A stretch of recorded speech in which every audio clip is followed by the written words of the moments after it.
work that was done certainly was done with the very best of intentions. A tremendous amount of rerouting of bus routes was done over the summer, really in response to a driver shortage that we've experienced over the past 2 or 3 years, and it was causing problems for some of our programs in the district with involving students in the district. And also because there was a thought that aligning the bus stops elementary, middle, and high would ultimately make life easier for students of the district and families of the district that have that constant place throughout the K-12 continuum. So again, the best of intentions, in theory, it sounded good. It was nice, but obviously when put into practice, it created several issues, including overcrowded buses, overcrowding at bus stops, some bus stops that are difficult for parents to supervise, and I saw a couple of those myself yesterday. And some bus stops the parents aren't quite comfortable with, just from an overall safety standpoint. So I have communicated, we have communicated, and we're working on both a short-term plan and a long-term plan. Our short-term plan really should be finished tomorrow, and that is addressing the overcrowded buses and addressing any of those concerning stops that folks have from a safety standpoint. And I shared today the work that Mr. Evans, Mr. Stone, and the transportation team did today, so we made really good progress on that today. We are trying to help them out here as an overall team by putting a little makeshift call center together, so trying to clear their plate so that they can actually do the work of solving problems. So I want to thank our Chancellor Center staff for stepping up to the plate and doing that. We also requested and got a first student representative on site today. So that gentleman was here, able to help resolve issues, able to help with the communication directly to the bus drivers, and you will have a first student rep here at Chancellor in the transportation office all day tomorrow as well. Our long-term plan is really to redo the routes, which is really a modification of the routes for every single elementary bus run that we have for all 10 elementary schools. And so what that will look like from a practical standpoint is an increased number of stops. Many of those stops will be closer to homes for students than what they are right now, and obviously by having more bus stops, we are going to have less students at many of these bus stops, because having that many students is a concern, even in the best of weather conditions, but certainly in the winter time with snow piled up, etc. It's certainly a safety concern for us and for you, and something that we want corrected. So we recognize the issues, we apologize for the issues, we will correct this problem. We've already begun to do so. We will not stop until we completely do so. You can expect continued daily updates from me each and every day until all of these issues are resolved. We're committed to that. The entire team is committed to that. As I indicated yesterday, our team is working hard. They worked hard all summer. They continue to work hard. I know last weekend they spent pretty much the whole weekend here, and really care tremendously about our children and want to do the best work. So I know that this has been frustrating. We are adjusting to the best of our abilities, and we will absolutely solve these problems.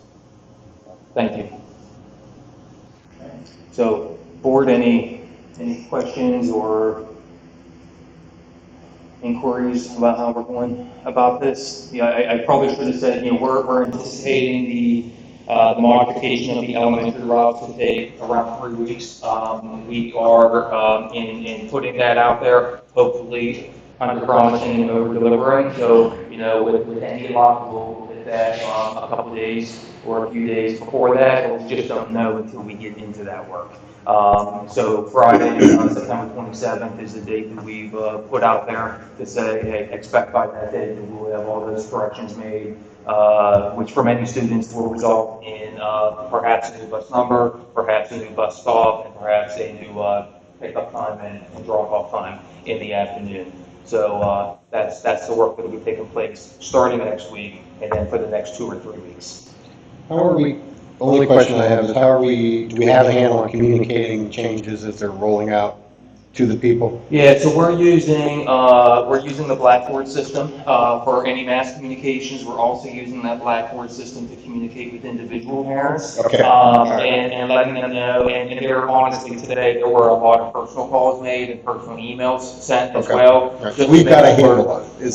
We do, yeah. Yeah. The plan is a good one, and it's being executed well. So folks are being informed the changes made. They can't see, we make a change in hack today, but it's an overnight rollover. That was my next question. Yeah, that was my next see it the question. next morning, which is unfortunate. Yeah. But it's how the systems Yeah. talk to each other. Yeah, that was because last night I spent a lot of time keep checking hack is the best answer I had, but now that I know. So, yeah, that's important to know. Yeah, so it's an overnight roll-up.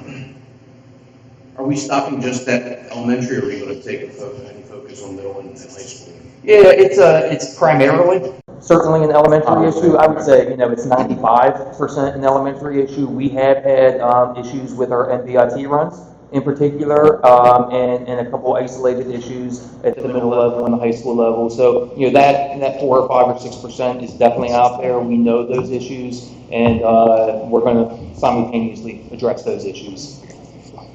But the volume of those issues pale in comparison to what we have today. Oh, yeah, and that's, when you look at, and you hear from your constituents, that's the overwhelming issue. What can we do? Some of these stories are, horrendous to some degree, depends, like I say, if you went through wetlands. But, I thought the bill the other day, half of the problem is not fixing the problem, and we're doing it. The parents have to take a deep breath on this, we're going to get through this. And I commend the administration for getting on board and being open to suggestions from everyone. And I think collectively this district will move forward, and it'll be remember the year? What year was that? So, no, thank you, and I think the communications, as I've often talked about, being in front of things and communicating solves a lot of problems. Good job. As someone who's actually went out and stood at bus stops with parents, Yeah. a lot of times, Sure. just letting everybody know someone's looking at this goes a long way, so. And that we care. We're We're not immune. Yeah, to yeah, the and issues. the goal is still 55 minutes or less, Bill, for the routes? Okay. Perfect. And I think as a parent that was at a bus stop that had a lot of problems, and being able to help those parents and talk to them, I think the communication that you guys have been doing, especially the one that went out this afternoon, was really helpful. I shared with Robert, but a lot of people have been telling me that they appreciated the email that went today, that they feel better about the process. And so I just wanted to thank you for getting that information out, because I think that was really what a lot of people needed. So thank you for doing Good. And I want to be clear as well that while I write those letters and sign off on those letters, it's not without significant input and help from Mr. Stone, our Director of Business Administration, Matt Adams, our new Transportation Manager, and Susan O'Grady, our Communications Specialist. So it's truly a team effort. And, we've been forced to spend a lot of time together over the past couple of days, but it's time well spent given the issues in front of us. And I think the new boiler room you've got downstairs for answering, people will be able to call and get a person. That's the plan. Yes. Will help. I mean, it won't be perfect, but that It will. won't be, but the plan that we just put this plan together this morning when we met, and we had Mr. Frederickson as part of that meeting this morning, and he was, I'm going to tell you, just tremendous all throughout the day today. Matt and his team, they got the phones in there, they got the 1010 transportation number bounced over to those 10 phones in the computer lab across the hallway, so that our 3 routers and our manager could actually solve problems, because they can't solve problems while they're taking phone calls and reading emails. And so, this is one of those situations where it's all important. It's important to solve the problems, but it's also important to take those calls and to read those emails. So, we deployed a lot of resources. I mean, we had as many as a dozen people in there at a time, and we will tomorrow again. They had you chasing cables, or just? I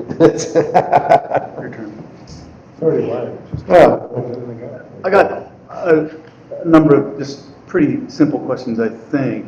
One is the school bus driver shortage is a national It is. phenomenon. It's not unique to Council Rock, nor is it unique to First Student. Right. Was it 2 years ago we bid the contract and we only had one bidder? Maybe 3 years ago. 3 years ago maybe, but we only had one bidder. That's right. So it's not like there's a whole lot of people out there dying to do this service for us. That's right. Has First Student lived up to their obligations?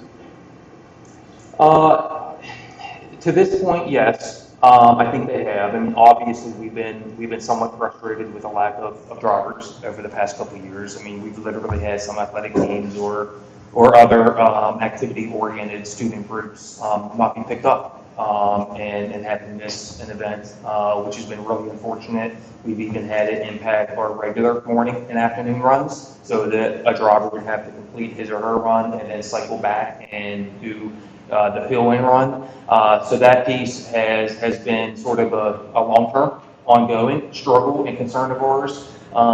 They have partnered with us, I would say, through this process very nicely. The one frustration that we've had is we've made changes, we've communicated changes to First Student, and it's been rather inconsistent to date of whether those messages actually make it to the bus drivers or not. So each bus driver has a mailbox at the First Student bus depot at the location, and it's been inconsistent. So we have harped on that and harped on that and harped on that. We are cautiously optimistic that 100% of the changes made today will be in the driver's hands tomorrow morning, but time will tell on that.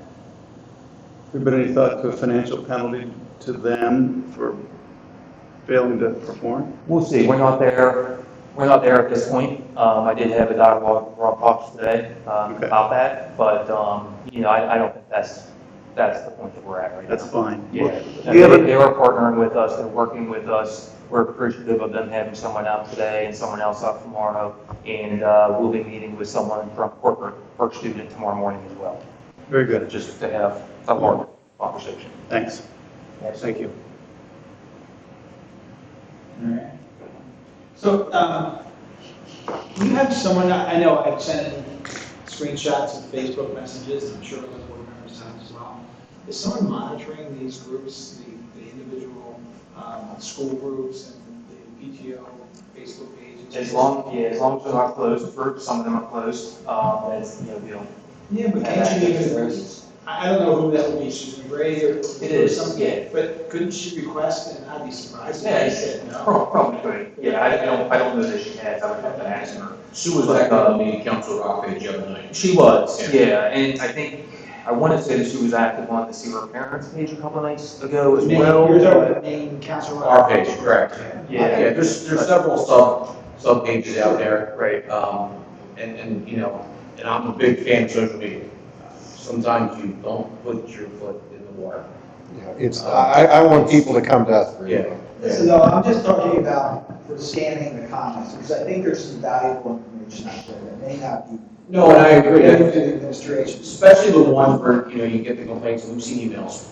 Kids on a blind corner, they have to cross a busy road, although it's near their house, it's across a busy road. Like, stuff like that. And I talked to Bill and Matt about a couple issues in the Holland area. That was a big thing for me. Personally, as a father, as a board member, the routes being 5 or 10 minutes, we're gonna talk about that anyway, but kids in danger, is something, and that was just gleaning it from pages. I think, there's a lot of valuable stuff out there here.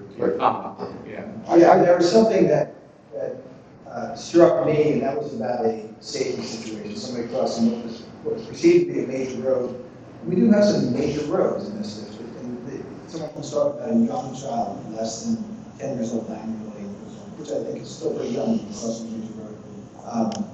And from the comment on the page, it seemed like the response from the district was very respectful to the parents' concern. So I think that's kind of the information that you can glean, because maybe it's true, maybe it's not. People are emotional about this, rightfully so. But maybe it's a way to train our employees and make it better when they're talking to parents about this concerns. Just what we're seeing. I'm not saying that we have to jump into the fray. Well, no, I'm talking to people on Facebook. I'm just saying we can monitor what we see and and see. I just want to make sure we don't even, because it's easy for, if you've got a problem, you call or email the school.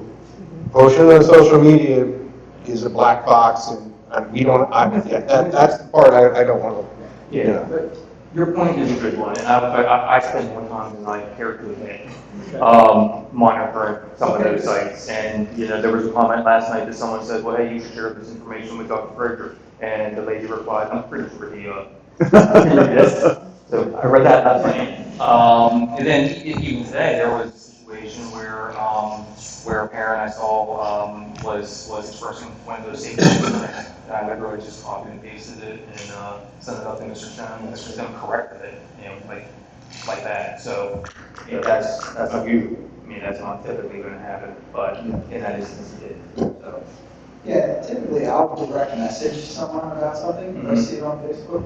I did post something generally the other day, just to help, someone's concerned, but we're all looking at it. I see all your faces on there. It's good. Yeah. Robert, can I just ask one more question? Yeah. So, just because we're being, you know, we're live here, can you walk me through when Billy, when a call or an email comes in, how do we prioritize that one is one we need to jump on as opposed to we get it, but how do we prioritize just so, I mean, obviously safety is a big deal. I mean, Right. obviously that's the right answer. Can you give a sense to, because some of these complaints, like Mark said, are complaints. We're gonna get to those. Mhm. Some of these things are, you know, I want to go with that kid, you know, really, you know, so can you talk? Yeah, absolutely. So, and we altered this process for today when we set up this makeshift call center. So what we did, and again, this was the brainchild of the entire team that met this morning, was not only have those people down there, but also create a Google Doc spreadsheet. So that as, whether it's a live call that's coming in, or a message being pulled off a voicemail, or an email that's being interpreted, all that information got posted onto this Google Doc that I have access to, Mr. Stone has access to, the transportation team has access to, as well as all those folks who are down there taking those messages. And so part of what they record is what kind of issue is it? Is it an overcrowding issue? Is it a safety of the bus stop issue? Is it, you know, sort of a complaint about a driver, an individual complaint on the driver? Is it a timing issue? And we have this category, a missed stop issue maybe. So, and those are the kinds of issues that prompted us to bring in the rep for students. So those are the issues that's really easy, because they're their issues. We pass those issues on to them anyway, because the drivers are their employees. And then, for us, we had one person devoted strictly to overcrowding, addressed today. We had one person devoted strictly to safety of bus stops, addressed today. And we'll parrot that process tomorrow. So, and then there was just another category that was a catch-all, but to prioritize, it's kind of how we prioritize this work from a time standpoint. So, you know, overcrowded buses obviously is unsafe, has to be addressed right away. Where there's a perception that the school bus stop isn't safe because it's around the blind curve or main road, crossing traffic, whatever. Those are the other ones that are being addressed. Largely already have the rest. Yeah, and I appreciate that. And I think the general public to hear that gives them a sense. Yeah, I need a phone call back and what they figured was a timely standpoint.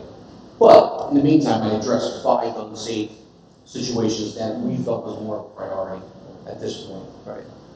Thank you. Thanks again. Yeah. And I just have a quick follow-up to that.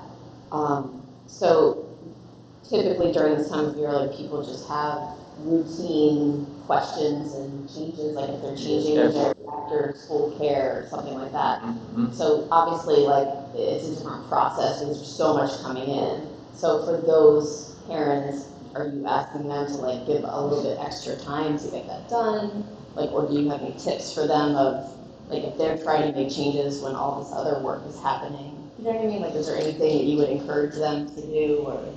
No, I think so one message to folks, I guess is, and I certainly understand why this has been a frustration for so many of our parents. You know, they would send an email and not hear back, or leave a voicemail and not hear back, and you know, maybe have to do that multiple times. Just because our team has been so overwhelmed and so inundated that they, you know, physically couldn't get to. to all of them. Please know that if you've communicated an issue, that we have it. And we have it through the process that we designed and implemented today. So we have a spreadsheet that is rather lengthy in terms of the issues that are there in front of us to deal with. Some of them are big issues, some of them are small issues. So, yeah, the one thing I would say to parents is if you've already communicated an issue, you don't need to re-communicate it, even if you haven't yet heard back from us. You will hear back from us. We're just going through the process in that prioritized order. If we have a stop change, like related to daycare or something like that, honestly, I would encourage folks just email me directly. That's perfectly fine, because we don't want those ones to get lost in the system. So if it's something that's immediate, or in the very near future, and it's related to a channel, just shoot me an email, and, I'll certainly bring my attention, and we'll get that process easy enough. So there was one other question that I wanted to ask. This updating of bus routes, when was the last time it was done to this degree? I can't answer that question. I don't know. Long time. Yeah. That's the impression I got. Would be like similar to redistricting. No, I don't think it's been that long, but, yeah. But it's been perhaps too long, so I'm thinking that one of the learnings from this might be that it needs to be done more frequently. I know. Talk to me in a year. I know it's a third rail, but maybe there's another way to phrase it. Maybe a deep look needs to be taken more frequently than was in the past. That's probably fair. The one thing that I'd throw out there is the new program that we're using, TransFinder, is giving us a lot more data than the old program that we were using before. That's one of the reasons why Andy switched to that program over a year ago, is because he wasn't getting good analytics. So evaluating the efficiency of the routes and all that other stuff. The old program, you could do the routes, but you weren't getting near the efficiency. Right. And then also the standards to be put in place for a student for the reporting of their data as well, combined. So I understand what you're saying, it should be done more frequently. I think it's going to become a more frequent routine process. I think the thought in the past was we just didn't have to make intelligent decisions. And I think that we have that now. We have someone downstairs in that who can look at that data and make decisions. Good. That's a good point. Yeah, thanks. And population, part of the analytics is the population of the students. It's a big deal. Yeah, absolutely. Big impact. I will just say, we can't keep doing what we always do. I mean, and that's, change is coming. And you may have had a 5-minute bus drive last year, you might have a 25-minute or a 50-minute this year. It's just the nature, but someone had that last time too. We just have to, move forward and do this right. Well, that's what we heard about one situation involving some high school students along the bus ride, is that the route was changed, altered for some students, but, there were students that were experiencing just as long a ride last year, and, Right. Depends what stop you are. Are you Yeah. stop 1 or you stop, 20 Yeah. on that route? Yeah, it makes a big difference. And we could make life a lot more easier if we could get an unlimited number of bus drivers and buses on the road, but this is not possible. Yeah, to that point, I think we do have to evaluate this every year. I understand it's painful, but that's the nice thing about having somebody that hopefully we have the same transportation director for a period of time, and he can learn, from these issues. But my expectation would be that we're looking to optimize this every single year. Hopefully again without pain. What were the drop-off lines like? Were they heavier than, much heavier than normal? So drop-offs at the school, so parents driving their kids? I would say on day 1, no. Yesterday and today, yes. There was an uptick because, it's understandable, there was a level of frustration, and there was also a level of, hey, I'm not putting my kid on that overcrowded bus, if they're 4 to a seat or whatever. So, I know that several parents, probably more than what I'm even aware of, chose to drive yesterday and today, and eventually, hopefully, we'll have the confidence once we have it straightened out But, yeah, Monday was pretty typical, and in the past few days, not so much in that regard. And we know, do you have a count of how many phone calls you received, fielded, emails you received, things like that? Do you keep any kind of count of that, just for the general public's information when they take that a day or two to get their email or phone call? There were 499 emails in the email box this afternoon. I don't have the call count yet because they were taking calls till almost 6:30. So I'll run a report in the morning. I'll have numbers. Yeah, we people here well after hours today.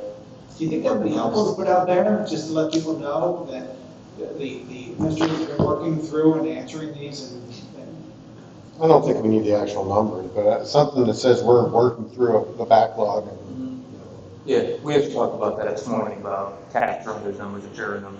But as Matt said, we're in the process of gathering those, so. When you say 499, is that like today?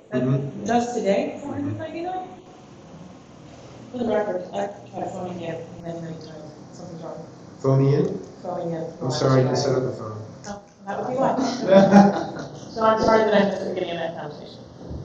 And for the record, Ms. Brooks says that. Well, that was. I think you heard that music playing, however. All right. Any other comments on this stuff? Okay. All right, so we'll move on. The next item is bond refunding. Okay, thank you. So I was told to be 5 minutes or less, so I'll go fairly quickly but ask questions. So as your independent municipal advisor, it's our job to monitor your existing debt for refinancing opportunities. And we do this regularly. We did a refinancing back February 28th of this year, saved a good bit of money. You may have heard, if you see any type of financial news, interest rates have dropped a tad since then. So we're going to talk about some more refinancing opportunities that, to be quite honest, I don't think we ever thought we'd talk about. So if you flip to page 1, this is the 10-year rate chart that we show you each year. This is the tax exempt version of the 10-year treasury, so it's what we follow with Council Rock's debt. If you can line up the 3/119 line with that bar chart at the bottom, the rate on that thing was about a 208. Okay, fast forward to the right today, we're at about a 124. So, almost a full percentage drop since March. Okay, so if you flip to the next page, we're talking about kind of in the middle there on the step 1, items 1 and 2, refinancing the 2013 A bonds. All right, there's just shy of 10 million of those. The existing rate on those ranges from a 2 to a 2.5, so extremely low. But believe it or not, we can refinance that and save money. And even lower, if you look at the one below that, the 2013 bonds, there's about 6.8 million of those. The existing rate on those is a 2% to a 2.125, and those also generate significant savings if refinanced at today's lower rates. So what we're talking about for step 1, we've kind of already begun the process, but assuming you want to move forward, then we can go keep things moving, because interest rates, just as fast as they came down, can go right back up, right? So we want to be quick on our feet if you want to move forward. Combining these into one non-bank qualified series, all right, that's what generates the best savings as we ran through the analysis. All right, right now we're showing savings of about $420,000 net of state reimbursement, net of financing costs. That's a conservative number. As you know, we always like to be conservative. We're higher than that if we do this today. Okay, we're going to take the savings to best kind of enhance the future financing plans of the district, and to kind of not just take them all up front. We're going to kind of build those into your budget. All right, so we're going to work through that with Bill. Step 2, which, Can you talk more about that? So basically one-time savings of $795,000 in these two items here. let's flip to page 4 and we'll show you the savings. So what page 4 is showing you is in column 5, that's your existing local effort, so that's your debt net of the state reimbursement. So in step 1 in the blue, if if you look in column 6, you can see we're going to take the savings level over the 21 through 24 budgets, and then you're going to save a few $1,000s after that. That is the high point in your existing debt. So if you look over in column 5, you can see, out past the next budget year, those are the few years where your debt is going to be the highest. So we're trying to bring that debt service number down. All right. On the second transaction in the red, we don't have the ability to structure the savings the same way. We kind of have to take savings as they fall. So you'll notice in column 7, while we tried to push a little bit more of the savings into those years, that one kind of falls more as a level type savings structure.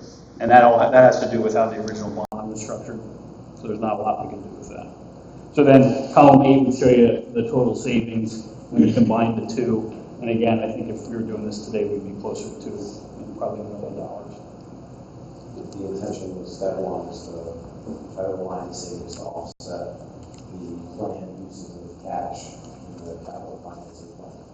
So if you recall, we had a $100,000 scheduled increase in debt service costs, but also a $300,000 use of fund balance. So we're trying to Chip away at others with these. So in year 2 through 4, you're recovering that increased fund balance with underwrite.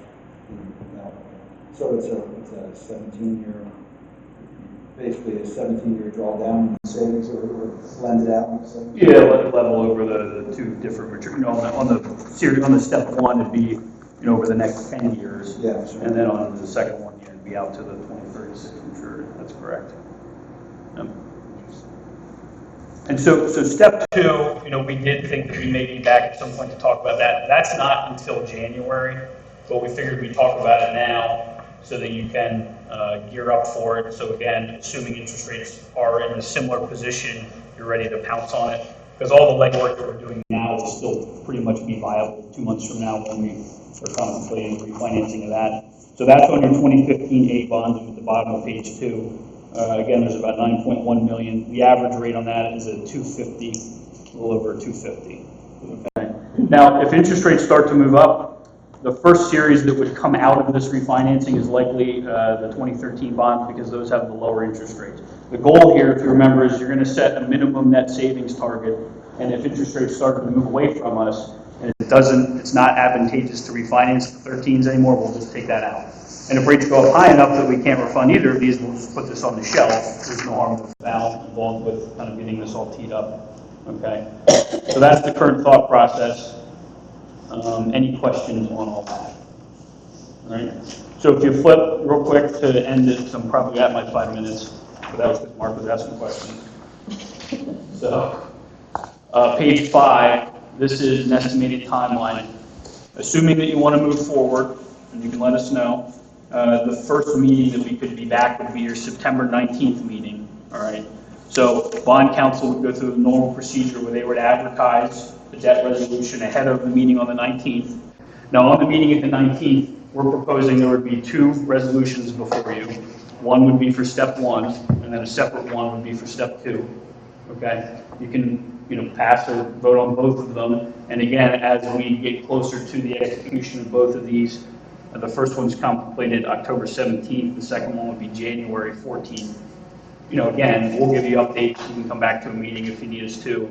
And if interest rates move away from us, these kind of go into a holding pattern. And if they stay where they are, or even if they go up a little bit, these will still be pretty viable refinancing opportunities.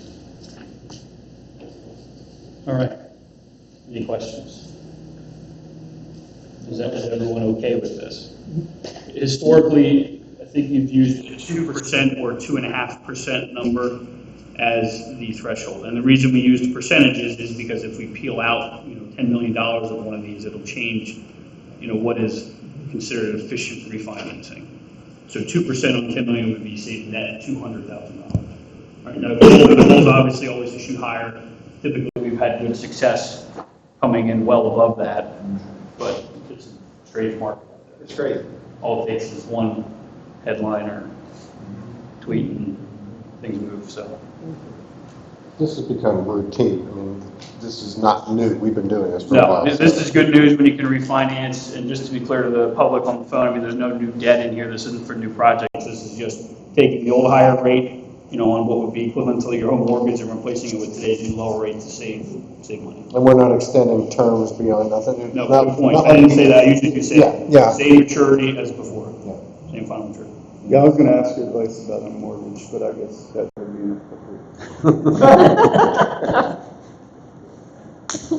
I'm good. Okay, does anyone have an objection to having this on the agenda for next time? marvelous.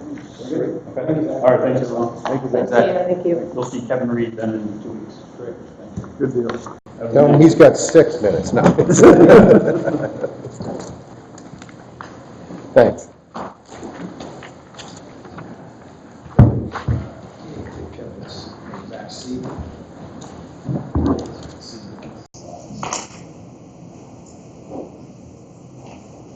Okay, Bill?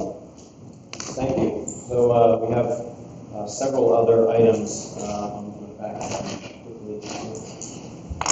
Folks can see. We'll be talking about renewing our stop-loss insurance for our healthcare plan. We have an amendment to the first student agreement, which is not a result of what's happening in transportation now, but is just points it out. And then we have a quick and easy GASB 75 actuarial agreement that we'll need approval on, and then a few discussion items. So forgive me, public, I could have had that slide up for you while Zach was talking, but that gives a nice summary of what we're thinking as far as the 2 steps in this refinancing process. Okay, so the next item is our stop-loss renewal. 2 things to let you know about on this. Our stop-loss insurance that covers against catastrophic medical claims. So employees or dependents who have cancers, premature babies, things like that. So it covers the really high-cost items. We are going to see an increase in the premium for this upcoming year, and I'll get into why that is. And I also want to let you know that coverage is bound as of September 1st. That's the start of our plan year. So we have a timeline issue as far as making sure we get that coverage bound and when this meeting occurred. But I believe that we made, given the circumstances, we made what is a good decision, and we will work with Gallagher to see if we can try to get that renewal in place a little bit sooner. It does kind of affect the marketing and their ability to quote when they have less time to do so. Regardless, so Gallagher benefits, our broker goes out to market every year on stop-loss insurance. 2 things start happening. The first is the market for stop-loss insurance is hardening, which means that insurers are taking significant losses on claims. As a point of reference, Gallagher has another school district client in the Delaware Valley area, had a $7 million claim. So that's for one individual.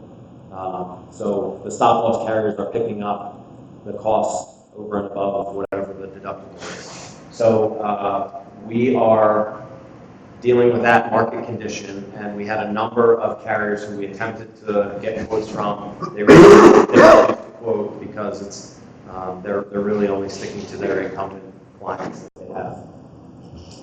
So the second piece of this is that Council Rock is also has not been immune to that trend of higher claims. So we will talk later about our results of operations. Our general medical fund performance was good. We had sort of, I'll call it the normal claims were less than we anticipated, but we had significant higher claims. We had 3 claimants, total reimbursements $1.9 million. 2 of those claims are ongoing. So we were kind of dealing with that hardening market as well as our own recent experience. We had been in the last couple of years around $215,000 in reimbursements per year. We went to 1.9 this year. So it's a tough spot to be in. So what we did is, you can see here on the screen, our current insurance is marketed with Highmark. We're carrying a $275,000 deductible. So with any insurance policy, the higher your deductible, the lower your premium. So I believe in you should carry a deductible as high as you can tolerate. So we did have 2 options from Gallagher on on increasing that deductible to help offset those premium costs. So we are recommending that let me rephrase that. We are increasing our deductible to $300,000. Gallagher was a little hesitant to go this high just because we want to monitor, we want to monitor our experience and see if this is a trend that we're going to see continuing. And it just didn't drive dramatically more savings. So you can see at the bottom here, our current annual premium is $688,000. That's the 2018-19 number, what just expired. Without changing that deductible, it would have gone up 63%. By $434,000. Okay, so significant. Now, with increasing that deductible, we're only going to go up $340,000. So still significant, but we're able to offset, and this number is not dramatic in terms of when we look at the book of business for other school districts, what we can tolerate in our medical fund, because this is not a general fund expenditure. It comes out of our medical fund, it's paid by what's in that fund, and that fund is healthy. So that's the reason why we want that fund to be healthy, so that it can absorb these types of increases infrequently, and we don't have to ask the general fund to contribute more towards this insurance. So our recommendation for you to approve after the fact on the 19th is to renew with Highmark at $300,000 deductible. The total premium will be $1.029 million. Any questions? Go from excited about saving 800,000. So the other change I see up there is the contract basis incurred and paid. It goes from 24/12 to 36/12. And I apologize if you mentioned this, but can you remind me what that means? So this period of time is when claims can be submitted. So if the claim is incurred within 36 months of the expiration date of the policy, or paid within 12 months of the expiration date, it goes to that particular, it would go back to Highmark if we were to change. So that is actually. That's better for the. Yes. Yes. Well, it's better for the successor insured, because they won't, if the claim is incurred within that 36-month period, then it doesn't go to them, it goes back to the. Okay. Right. Okay, makes sense. No questions? Okay, we'll see what's on our agenda then. We need this as just a routine, are we gonna have a discussion, you think, or? I don't think so. This will be on the consent agenda, I'm assuming? I would think so.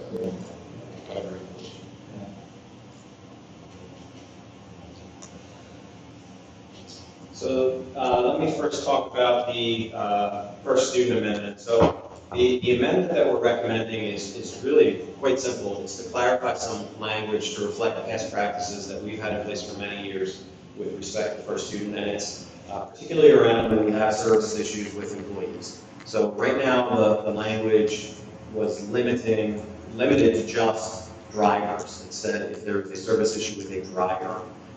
We've had instances where we've had to remove folks in other positions other than driver, dispatcher, location manager, things like that.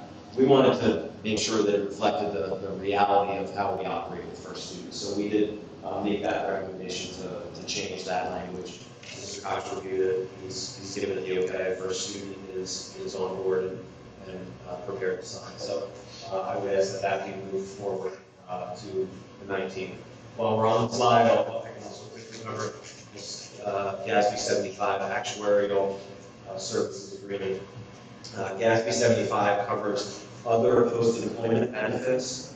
So it's the accounting that we need to do around, the most common is that, it's unusual and it's tough to understand, but if we have an employee who retires from the district and continues to stay on our healthcare plan, even if it's at their own full cost, there is an implicit calculated subsidy according to the generally accepted accounting principles that we have to report on our books. And so this is one of those accounting principles that's hard to explain, hard to understand, makes our books look really bad. We have lots of liabilities on our government-wide statements that are really just sort of paper liabilities.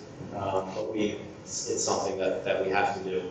So it's a 3-year agreement with Conrad Siegel. They've done the work on behalf of the Pennsylvania Trust. So it's statewide consortium pricing. For that period of time, $8,300. And it's something that we just will renew as. Any questions on either of those two items? And just for the record, Mr. Block has joined the meeting. Okay. We're good to move on? Okay. So we're at our discussion items. We are. Okay, so the first item is, it is the season of audits. The auditors, as I was walking down here to this meeting, we're wrapping up for today. They've been here the last 2 weeks in our office conducting their field work.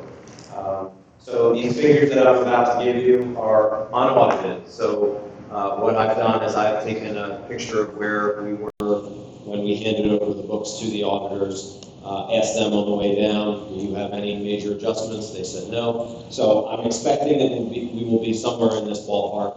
I'm not using a precise number, but we're going to be somewhere in this neighborhood. So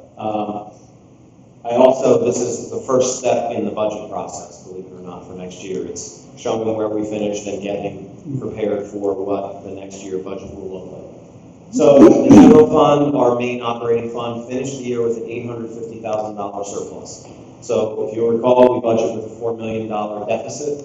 So, and we hope that our revenues come in about 1% higher than expected and our expenses 1% lower. That happened, plus another $850,000. So for a district of our size, $246 million budget, that's very close to break even. And I would say that it's good. I'm pleased that it's not the other direction. So does that mean we used the $4 million that we budgeted? We did not. We did not, so we ended up. We were plus 850. Right. So that's a good place for us to be. So there are two things that will need to happen from here. The first is that I will need to provide you with precise numbers around the committed fund balance. So you may recall in June, the board approved the categories for committed fund balance. So those three categories were the $4 million and change that is used to balance the 1920 budget, self-insured healthcare, and future educational initiatives. So I have recommendations for those dollar amounts. So until we get the final numbers, I'll ask that this just wait until the audit report is accepted in the January timeframe. But I'm expecting, what I do is start, our total fund balance in the general fund will be $22.2 million. So the first thing that has to come up is the $4.4 million for the balancing the general fund budget for this coming year. Okay, that's if all happens according to what's in the budget, then that will come out and we need to have that category committed. The next step is to go to our board policy and make unassigned fund balance equal to 5% of our next year's budget. So that number is $12.3 million. Again, appreciate your flexibility on when the numbers come in. They'll be potentially a little different. So then that will leave us with $5.4 million to allocate between future educational initiatives and self-insured healthcare. So future educational initiatives had $2.6 million in it. Recall that when we approved the budget, the expenditure of the new K-5 Bridges Math program, that was about $400,000. So that would bring future educational initiatives to $2.2 million. And then self-insured healthcare would take up the remainder, which is about $3.2 million. Now that number is down from last year, and this is really a function of as the budget grows, so does 5% of unassigned fund balance. So there's a little less money to allocate towards self-insured healthcare, but as I will discuss in just a few minutes, the medical fund is quite healthy, and so I'm comfortable that that number is down by just under $700,000. And we'll cover that. So I'll face, do you want me to clarify something? No? Thank you. All right, the capital reserve and capital projects fund, oh, forgive me, I skipped over the capital reserve transfer. We also, in the past couple of years, have made a contribution, the general fund has made a contribution to the capital reserve fund, which handles what we call our summer projects. So I evaluated the balance in the capital reserve fund now against what we have outstanding in terms of this summer's projects, remaining payments. And also, we still have there's some funds that were transferred in years ago for the sale of a piece of property, I believe it was the Melski tract. Yes. So once that occurs, we will have about $2.9 million in the capital reserve fund. That's what we have now minus what's open on the projects. Now, I believe that our trend has been that we come in under budget on summer projects, so that will give us enough flexibility in my mind that the general fund does not need to make a contribution to the capital reserve fund for the upcoming year, and we can still allocate $3 million towards summer projects as we've done in the past. So let me ask about that before we move on. Doug has been trying to push that number each year. Have you talked to Doug about that? That's your thought about just managing it at the $3 million. So we're obviously, the second part of this conversation is that when Doug and I sit down and have the detailed conversation about what he wants to put in there, we can have that conversation about if this is a $3 million year, $4 million year. But I want to be conservative with the general fund balance, and I'm concerned about a rainy day. And so I believe that this is a good solution for both funds, that we can still stick to. I know we have more than $3 million in projects, and that we want to try to knock them out. And Doug and I are going to have a bigger discussion around how to plan this out and make sure that we can drive the funds we need to during the years that we need them. But I want to be cognizant of, if we did that $3 million transfer, our fund balance would decrease by $2.2 million. So that 22.2 would be down to 20 million. Okay, so that would be down. It would be down again, and we would be continuing a trend of fund balance decreasing, and that's a concern, as much of what I'm hearing about the economy is heading in the direction of recession, and I don't want to be reactive. I want to be proactive. So you said our fund balance would decrease from 22.2 million to 20. If we were to make the $3 million transfer. Right. And that's by policy, the minimum of 5% of revenue, right? Right. So what would have to happen is we would have to reduce one of the commitments. So I would likely recommend reducing the self-insured health care, which would almost take that down to nothing. It would be about 1.2 million. But again, I'm comfortable with where the medical fund is, that we sort of have reserves and 2 points for that. I guess I'm puzzled. What would 5% of revenue be? 5% is $12.3 million. Okay. So we are 5% times 146 million. Yeah, we are well above what policy requires. But Policy requires it in unassigned fund balance, so available for the rainy day. right. So we do, yes, we have more than 5%. But when I said that the policy said it had to be 5%, that's in that unassigned category. Right. I mean, as we had that conversation, I'd be interested in taking a look at some of the long-term planning documents that we've done and what we thought we were going to get relative to what we've gotten. And then to Mark's point, I know Doug's got a huge list that starts to cost more later. So I appreciate you want to be conservative and balance everything. I think if we look at it in the context of our long-term planning, that'd be really helpful for us to kind of do that. You throw out a number out there and say, did we expect to be here? Or are we tracking behind, tracking ahead? In November, you will get your first glimpse at, it was called White Birch, it is now called Scenario, they rebranded. But you will see what that product looks like, and we'll be able to do some targeting. Of course, just because I'm making this recommendation today does not mean that that the board has no opportunity to make another transfer. So if this becomes a $4 million year because of circumstances and projects that were unforeseen, there's the opportunity to react and make that happen before the summer, and we'll be well prepared for that. So scenarios will show us, because we have, and I completely understand and appreciate your concern for the decrease in fund balance. But with that line going down, we do have the intersecting line of costs going up, right, for our capital projects and our summer projects. So, and that was to Andy's point. So, it's called Scenario. So that will show kind of that. Yeah, what we can do is we can build in take the binder of projects and basically boil it down to in years how much we intend to spend, and then layer in transfers and show what the impact would be on both the capital reserve fund and the general fund. So we'll have that ability to kind of do a multi-fund review of where we are. Because it could be $1.5 million transfer, not a $3 million transfer. You could absolutely complete flexibility. Absolutely. Yes, sir. Okay, so capital reserve, as I mentioned, that summer projects, that is now at about $5 million. Remember, audits are a snapshot.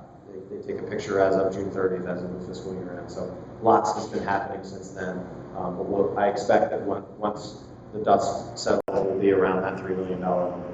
The capital projects fund, that is where we deposit our bond proceeds. So that fund is quite busy. And again, we'll also be looking at what the timing of our borrowings needs to look like in the future versus our construction draws.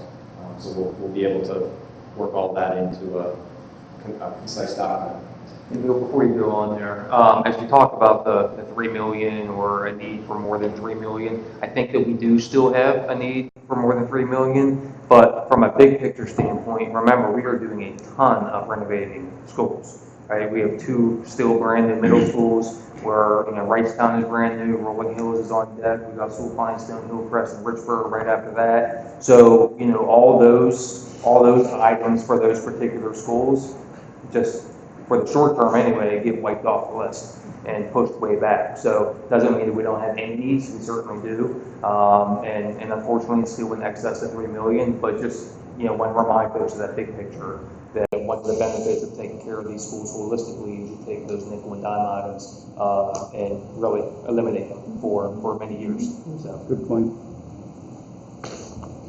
The food service fund had a break-even year. We made a profit of $22,000, so that's a good thing. Remember, that is a self-sustaining fund, so the revenues we get from students and the subsidies for state and federal reimbursements for the elementary and middle schools are charged against our costs to charge.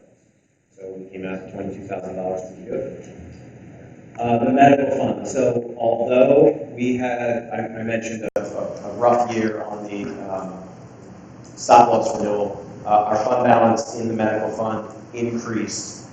So that number is,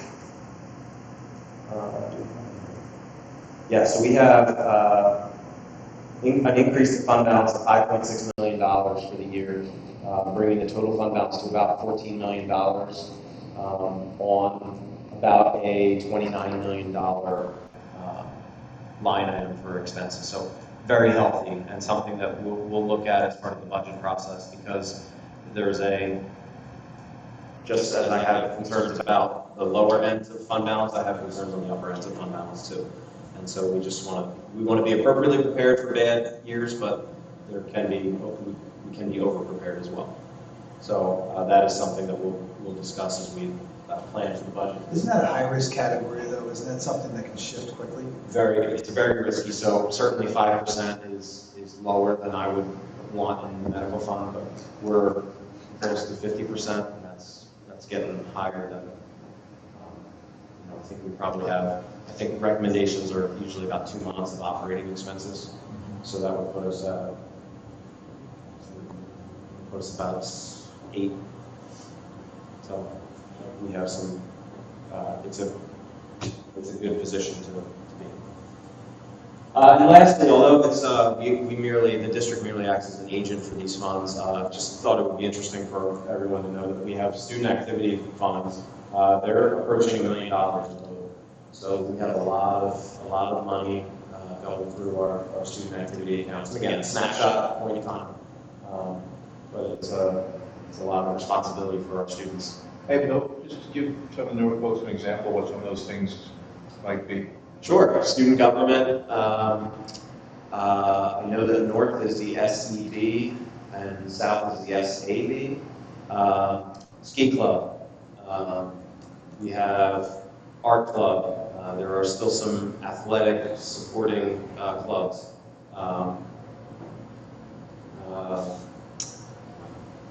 We run field trips at the elementary level through these accounts. Library. I should have gotten a number of accounts we have, but in that 1.1 we have probably 150 sub-accounts. So let me ask you this, given the amount of money and the complexity, given the number, how do we feel about controls on that money? Watching the housing coming in, how's it being administered? And I know that in the past that's been something that we wanted to do a better job of, or we thought we could. What's your perspective? I share that sentiment. I'm very comfortable with the controls we have in place, but there's always room for improvement. Because this is student money and should be 100% student directed, that's typically how I try to focus my efforts around making sure that decisions are made by the students and that there is not fundraising for the sake of fundraising, that has a defined purpose, decided on by the students, approved by the students, and that they know when they're going to spend it. I also would like to see balances come down in a lot of these accounts. They're carrying balances that we need to start working on. It will probably be one of the only times that they hear the business manager say it's okay to spend your money, particularly in student activities. But I have some thoughts around making sure that we're doing what is best on those funds. Great.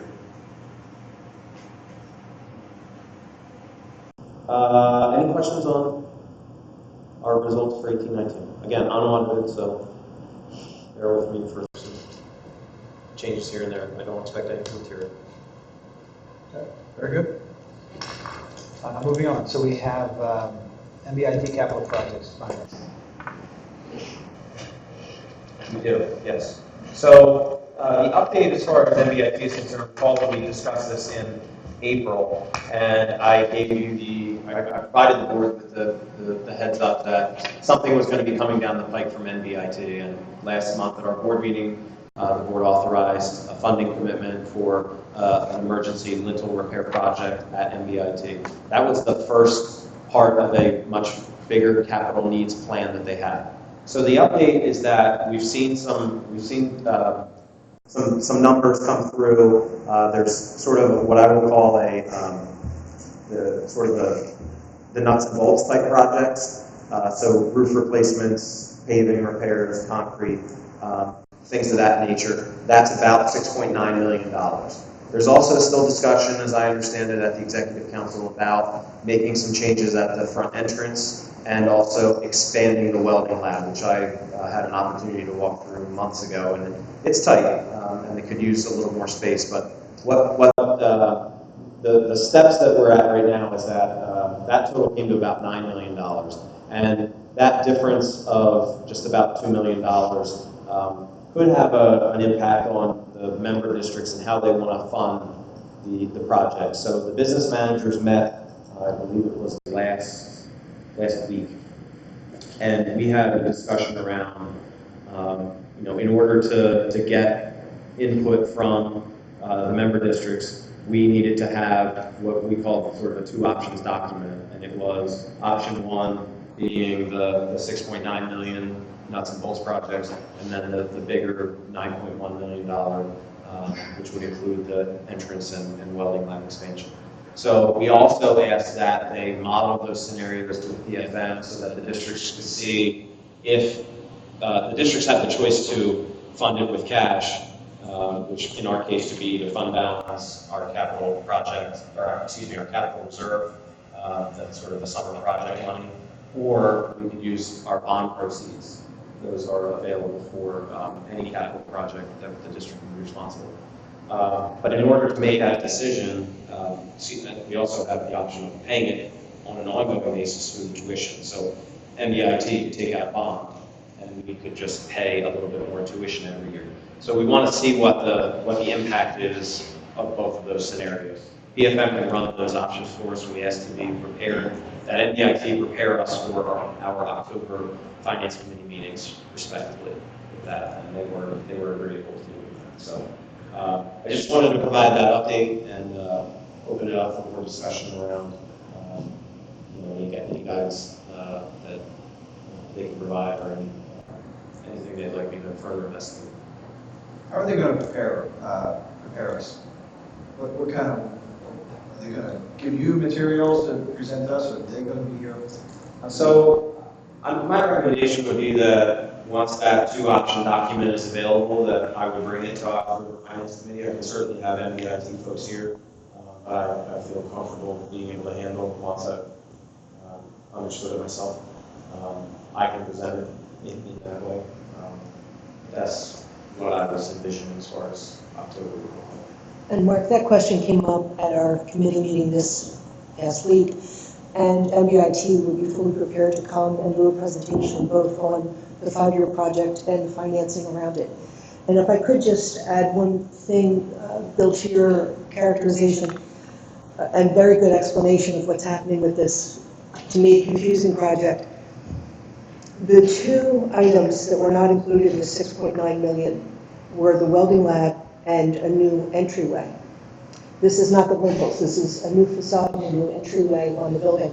And I just want to clarify, because some members at the committee meeting advocated very strongly for a new entryway, not being just aesthetic, not just putting a pretty face on the building, but really necessary in terms of security for that building. Just as we've undertaken to secure our vestibules and install video cameras, et cetera, they're feeling the need for that project from a safety standpoint. So I don't know that we always had the understanding of that's what's encompassed in that project, so I want to clarify. I wonder if you're inclined to present it to us, Bill, right? I can. And we could have MBIT people here to answer questions. Well, I think since we're paying effectively 1/3 of this, we are paying 1/3 of it, even though there's X number. They can come here and talk to us. I really think. Agreed. And they're And prepared answer to do questions. that, both at finance and at facilities, they're prepared to do that. Yeah, I'd like to hear Bill's presentation. Yep. And then have them here. How's everybody else feel about that, have an MBIT representative? Makes sense? Okay. So we'll invite them down for the Finance Committee and the Facilities Committee if needed. We can host both, yep. Sure. So, Speaking of facilities, the most recent board meeting, Mark, you had brought up the idea of our operations guy, Doug, putting his eyes on those plans, architecturally, engineering plans, et cetera, seeing the spaces for himself, understanding the scope of work, cost of the work, sequencing of the work, et cetera. So I touched base with Kathy Strauss. She certainly understands that and our need and desire to do that. We had our superintendent's call, monthly call with Kathy this morning. Two of the assistant superintendents were unable to be on that call, but the one who was on that call said that he would agree. So we at least have one other district that wants that same thing, and I'll be reaching out to the other two superintendents hopefully tomorrow to give them an FYI and B say, like, hey, we should probably just do this together. And my recommendation is, as I think I've written to you, just like Bill has been going up with the other DAs and meeting with Rob Vining, that same parallel process happens on the operations side. So. And in conjunction with that, I met with Doug last week about this 5-year project and shared with him all of West Monty report. So he's got that in his hands. Okay, great.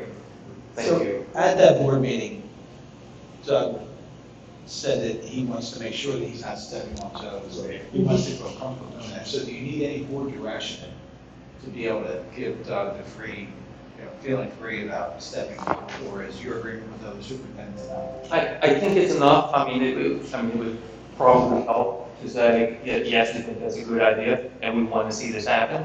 But, from an NBIT leadership standpoint, Kathy understands, and she understands why behind it. But, yeah, and I had expressed that, Doug has some discomfort, even when someone, fish order, but, it's not apples to apples. And so, this is something that's important, and ultimately, it'll be a value add. So, I just think the whole thing we spend on this project. Right. It's like the money that he can't spend on his projects. I would say this is a board to ensure that this is efficient and doesn't create tons of extra work. Doug's gonna be down there doing the work with Bill, as they come back with Dr. Frazier. We should, ask them to be an expert. We shouldn't have the same level of this, we shouldn't need the same level of discussion, I would think here, given that they're gonna be there. So I think any extra time we're spending on it down there will save us time here. So hopefully it's a wash, so we'll all feel better about the outcomes.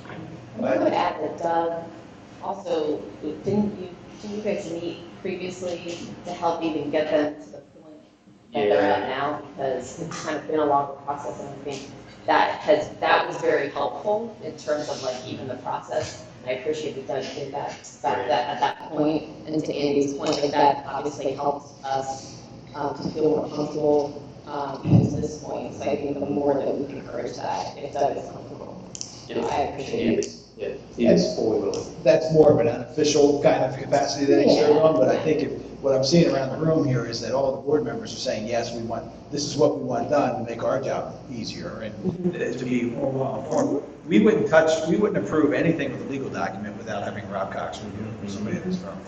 We don't want to deal with financials unless Bill's gone through it, so it's just, something that just shouldn't be done as a matter of course.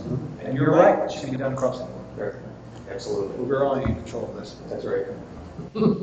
Okay, so what I'm hearing, saying is that Doug has direction to stick his nose in, get involved, and report back to us, right? And he should feel comfortable. And given this, he will, so thank you. As Mike put it, we're paying a third of the bill, so we're paying a third of the bill.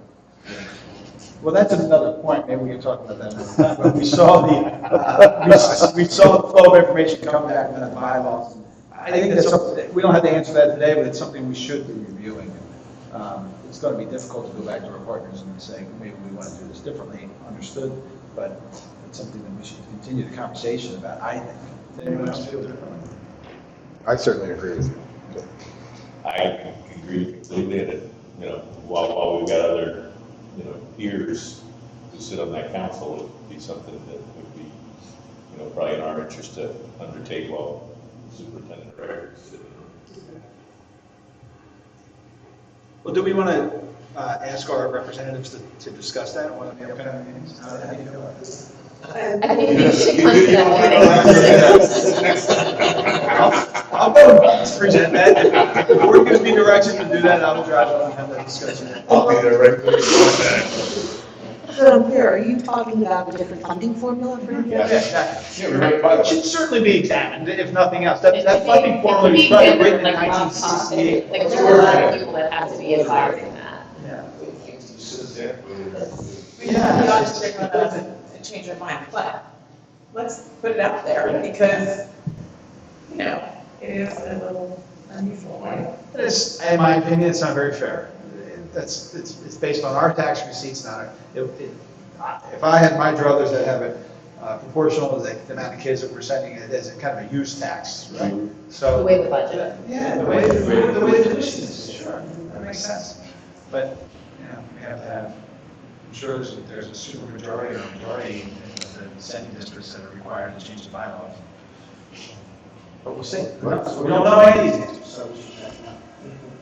Okay. Finish the busing stuff first, so we'll get to this. Yeah. All right, Turf the Rocks funding. Anything else on WIT? I'm sorry. Before we move on. Okay, great, thanks, great job. The next item is discussion on Turf the Rock. So as the board sees every month in its financial package, we still have the Turf the Rocks account. There is a balance of $215,000 in that account. My recommendation, as I understand it, the original purpose of that account was to install turf fields at both north and south, that we would allocate that balance towards the costs for the turf field. Now, certainly it's small in comparison to the total cost, but I think it would meet the spirit of the original purpose of the account. So the reason for discussion is that at that point, with the account balance exhausted, we have about $4,200 that comes in monthly rental revenue, which gets deposited into this account. So that's not a lot of money, and by the time that the turf would need to be replaced, number one, that's really a maintenance cost at that point. Once we've made the capital investment to put it in, and it wouldn't make a huge dent in the cost to do both fields. I don't know exactly, but we're probably in the $1 million to $1.5 million range for reparting both of those fields in 8 to 10 years. So the question and the discussion that I bring forward with the board is around whether that account should be closed and that the revenue that we receive from rental fees get deposited into the general fund like it is for all the other facility usage, or whether that account would be renamed and repurposed for some other fundraising endeavor. So I would ask for some guidance around. I suppose number one, if you would concur with my recommendation to transfer the funds, and then number two, what direction shall we take with respect to the account on an ongoing basis? Before we end, I'd like to ask a question. I don't know the answer. You might have to call Jerry. I'm sorry. Every time the Turf the Rocks came up, Jerry would raise or make the statement that $240,000 is not the true amount that's kind of gone in towards that, and that there was money previously that had been in the general fund, so that Turf the Rock fund should actually be bigger based on when North was put in place than it's actually referencing there. Rob, you familiar with this conversation on here, Denise and Mark, you may remember this one. There's always a question of what the real number that we had gotten collected for that relative to what was in the account and everything was looking. When that conversation went in that direction, I did not necessarily drink that Kool-Aid, so. No, I don't know the answer to the question. When they turned north, the campaign was to raise money for both schools. When they finished north, there was not enough in the fund to do south. So the idea was they would continue to fundraise until they had enough to do south. And I think that the energy for the fundraising kind of petered out a little bit. There was not a lot of money left in that fund after North was done, but I know it was less than $100,000. It was not a lot of money at all. Then there was money that's supposed to go in there through the leasing of the turf field through Prusa. It was about $50,000 a year, right? Yeah, 4,200 a month, about $3,000. Yep. And then at the end of 7 years or 10 years or whatever it was, they were supposedly there'd be enough money in there to then re-turf North, just based on the fundraising, or just based on that Prusa lease. But the cost for replacing the turf has gone up over the years. And I think Bob said it was 2-3 years ago, you realized that was just not going to happen. Yeah, but what it was that the original premise was that 1/3 of the cost would be fundraising, 1/3 would come from the district, and 1/3 would be like a separate donor or something. So they fell so far short that they were only obviously able to do the one. And then the fundraising died off because at that point there was no longer the commitment from all the other parts to come in.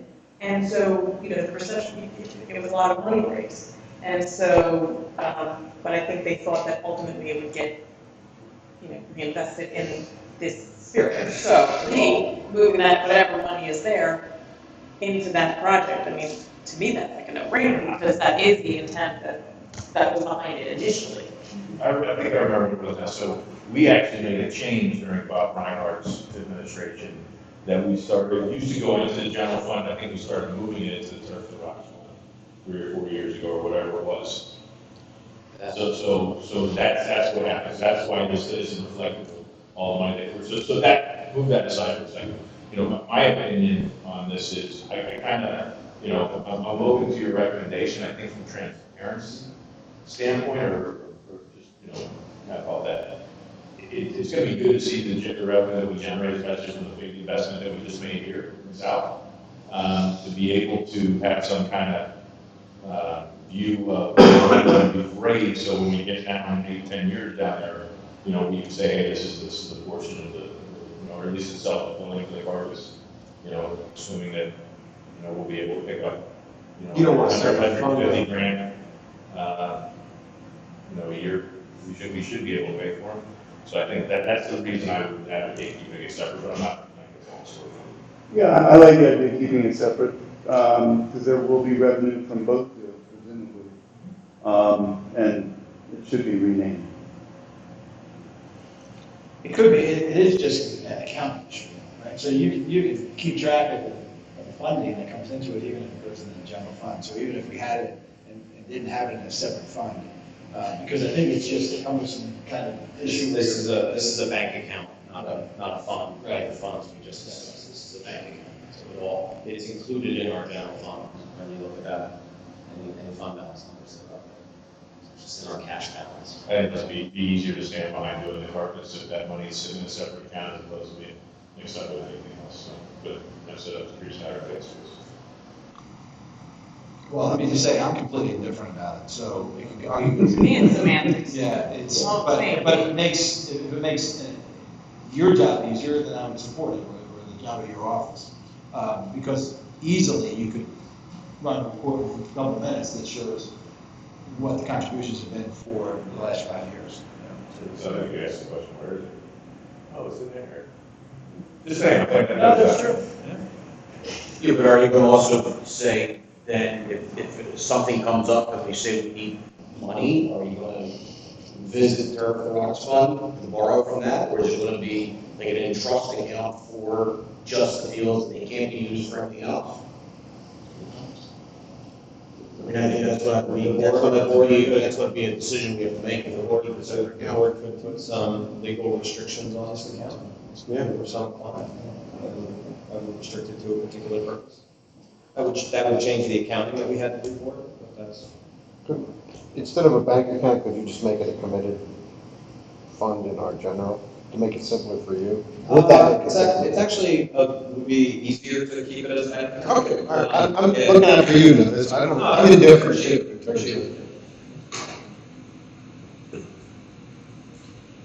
So what's driving the discussion? Yeah, what's the compelling reason? What's the pain point? So I think that the, number one is, you know, we just approved a big project south, and we've got some funds that, you know, we can utilize them and honor the spirit of the original intent of the Turf and Rocks account. I believe we should do so. Let's stop there. That's a separate issue. So let's talk about that issue, just that one. Does anyone object to that? Sweeping $250,000 back over to that project. Okay, so Agreed. now the question is, it comes down to a bank account. So what's the? So I have a philosophy that the fewer bank accounts the school district has, the better.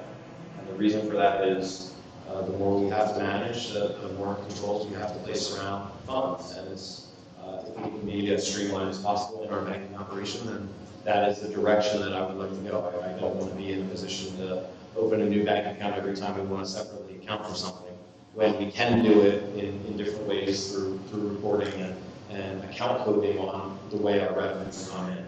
Now, I do understand and appreciate the transparency piece of that.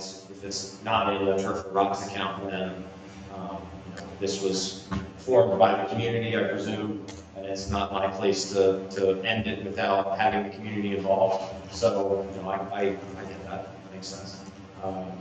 But I think that the primary reason that I would even recommend closing the account would just be that if it's an account where there's $4,000 going in every month, that's not, that wouldn't reflect the type of banking that I would want the district to be doing as a $246 million organization.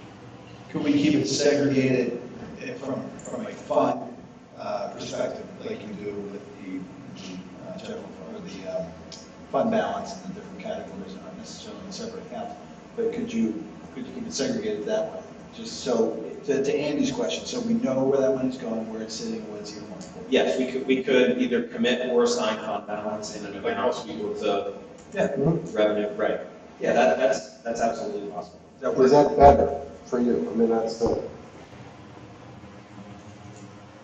So the question that I'm hearing is, would I choose closing a bank account and being as streamlined as possible and doing a little extra committed fund balance work?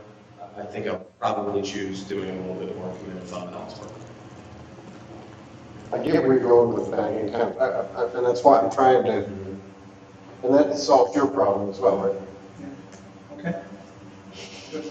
So any objections to, we talked about, we're going to scoot that money over to the south field. Yep. Yes. And Bill's going to make a change, close the bank account, but we're going to have an accounting of where the funds are going. And we may have other fundraising too, right? So we can mix all that together, whether it's revenues from the fields or fundraising can all go into that account, not bank account, but the accounting account. You had comments, No, I mean, I used to be a basketball coach at South. I remember doing fundraising for Church of the Rocks, specifically for the South Field. And that was way back when, in the school's split. And never knowing where those funds went, it was always concerned amongst all the coaches and players and those families way back then. And to see those funds now, what you've decided to do here, I think it's a good thing, it's a positive thing. So seeing that money go to the actual project is, I think, the community would like to see that. Bill, I'll go one further with you. You could do, in my mind, you could do this accounting annually. I don't think we have to do it monthly. We keep track of it. You could report it, but just annually in your budget commit it, so we don't have you. Right, that's the only time I would be able to do it. Yeah, okay. But the community would still see where it is. So I suppose the last question based on our discussion is that to honor the spirit and the community support that this had, before making that transfer, do I need to do anything more other than have our office board and finance committee? Is there anyone who I should communicate with about this, the action to move funds out? I mean, it might, we've got two big turf projects that are coming up. One's obviously much bigger than the other. We're putting this money that was intended to go to turf towards turf. Maybe Robert can make a statement as superintendent's report. I think that's fine. The only person I think who would really be interested or appreciate a phone call is Steve Webb. So I can do that, or if you want to be honest, you can do that. You can take on plenty of stuff. He calls me regularly to see if the South is still on track. But I think we're fine. Very good. Thank you. Yeah, good. Okay.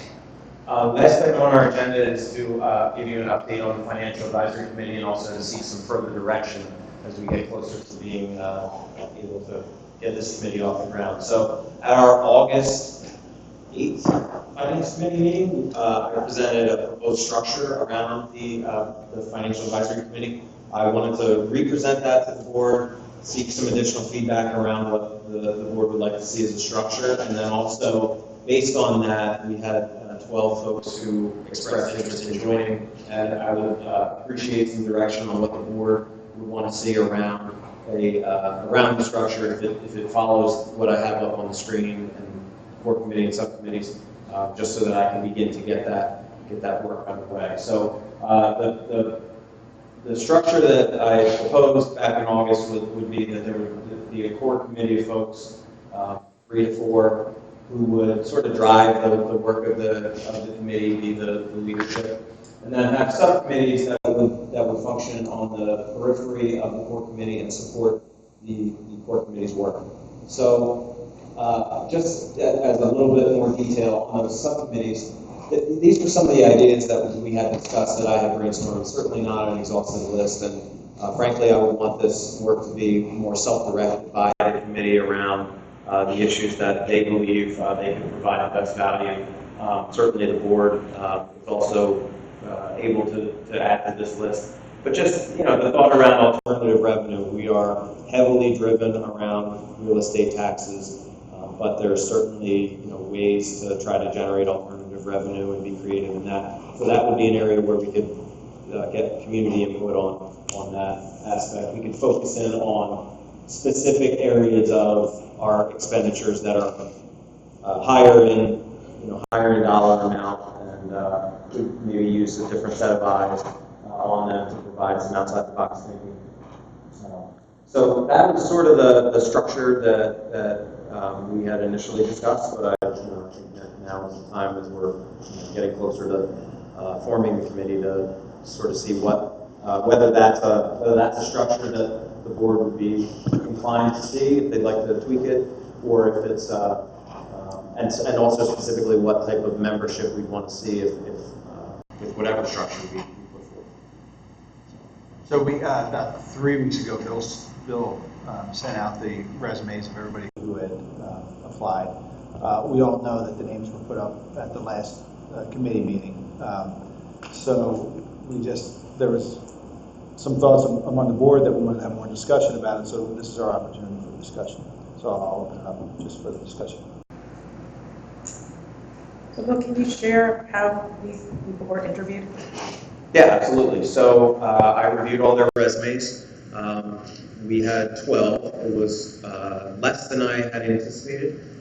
So I set up a Zoom interview, a video interview with the folks. Had a couple of questions trying to target motivations for wanting to join the committee, qualifications around why they believed that they were well suited for the committee, and also just specific areas of their interest if they had something that they believed they were well qualified to assist with, areas that they thought that they could provide their expertise based on their experience. And so we had probably 20 to 30 minute conversations with each of the 12 folks to try to get a sense of where they were. I was satisfied that they had sort of met the qualifications of being willing and able to serve. For the right reasons. Yeah.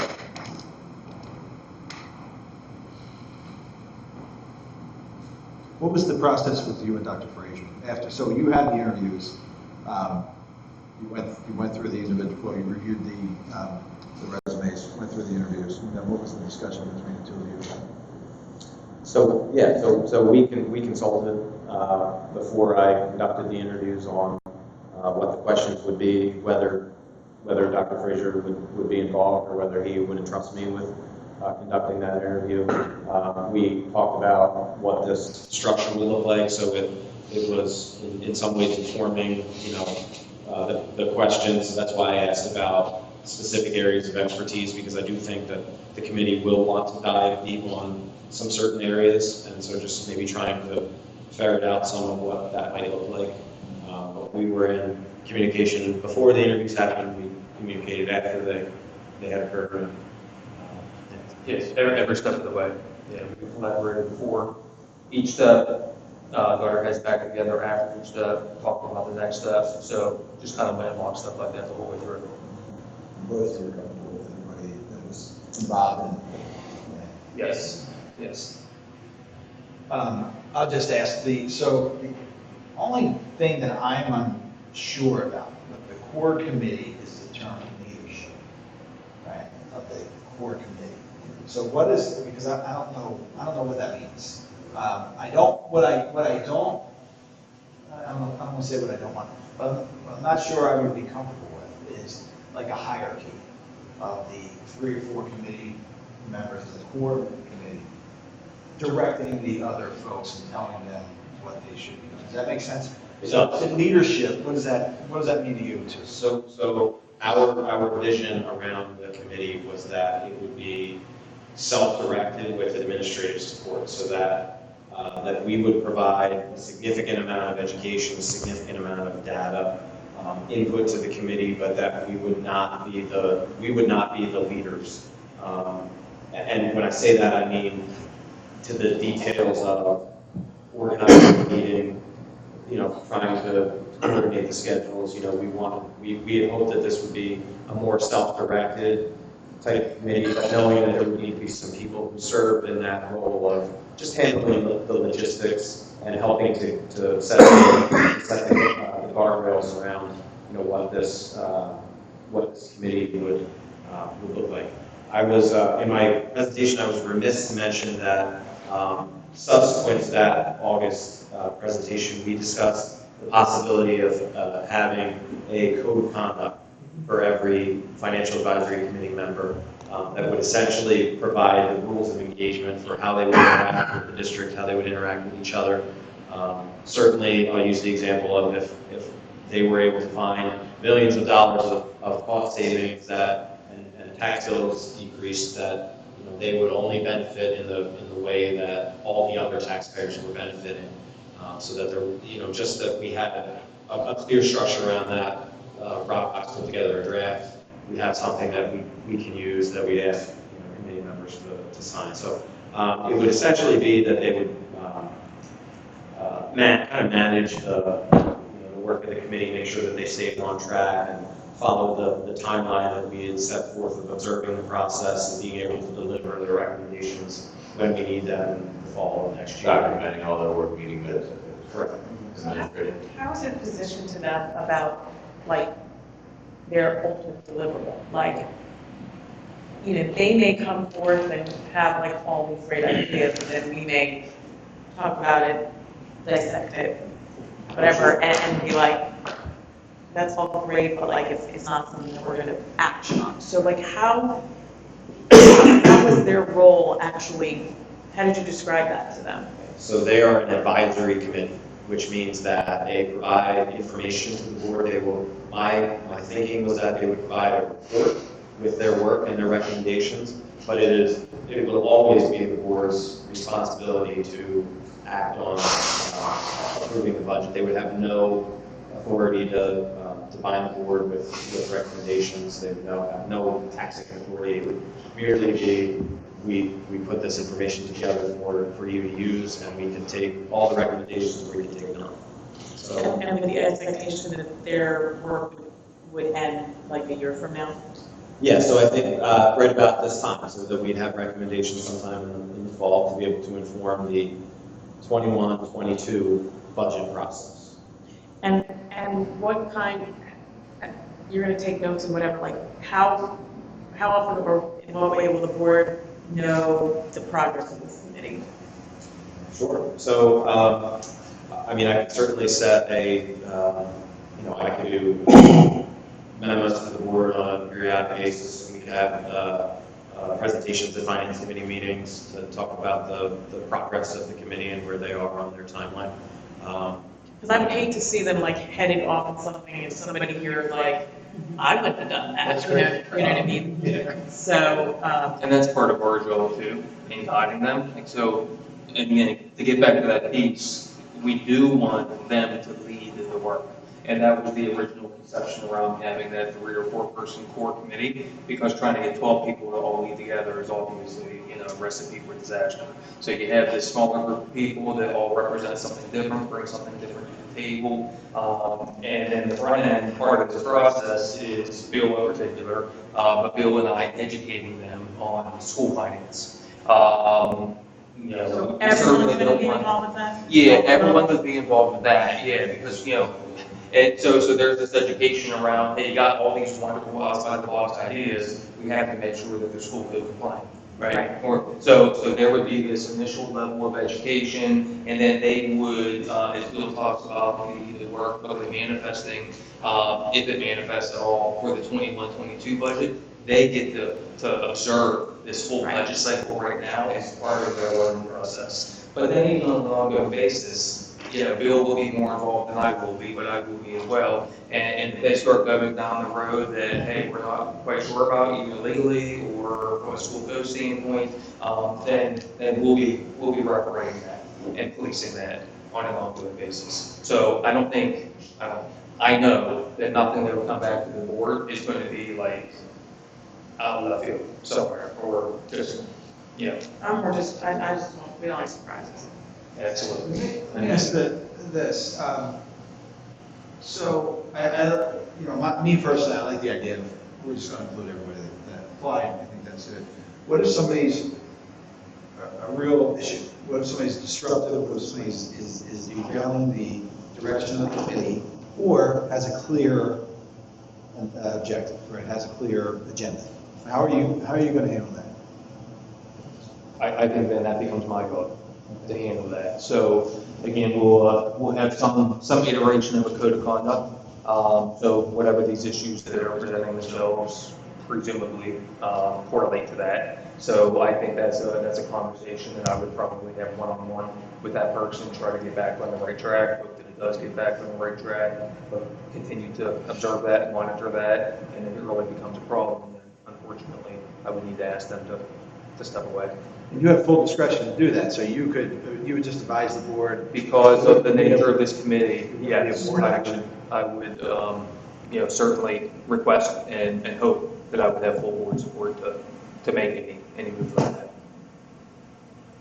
I had, It'd be interesting as part of, as part of Rob's investigation to find out if we open ourselves up to any liability similar to an employee relationship, a contractor relationship, unwritten commitment, something like that. Somebody who doesn't want to leave and we want to dismiss them, let's just make sure that there's nothing. Well, frankly, we can just as a board disband them. yes. I've got good in there.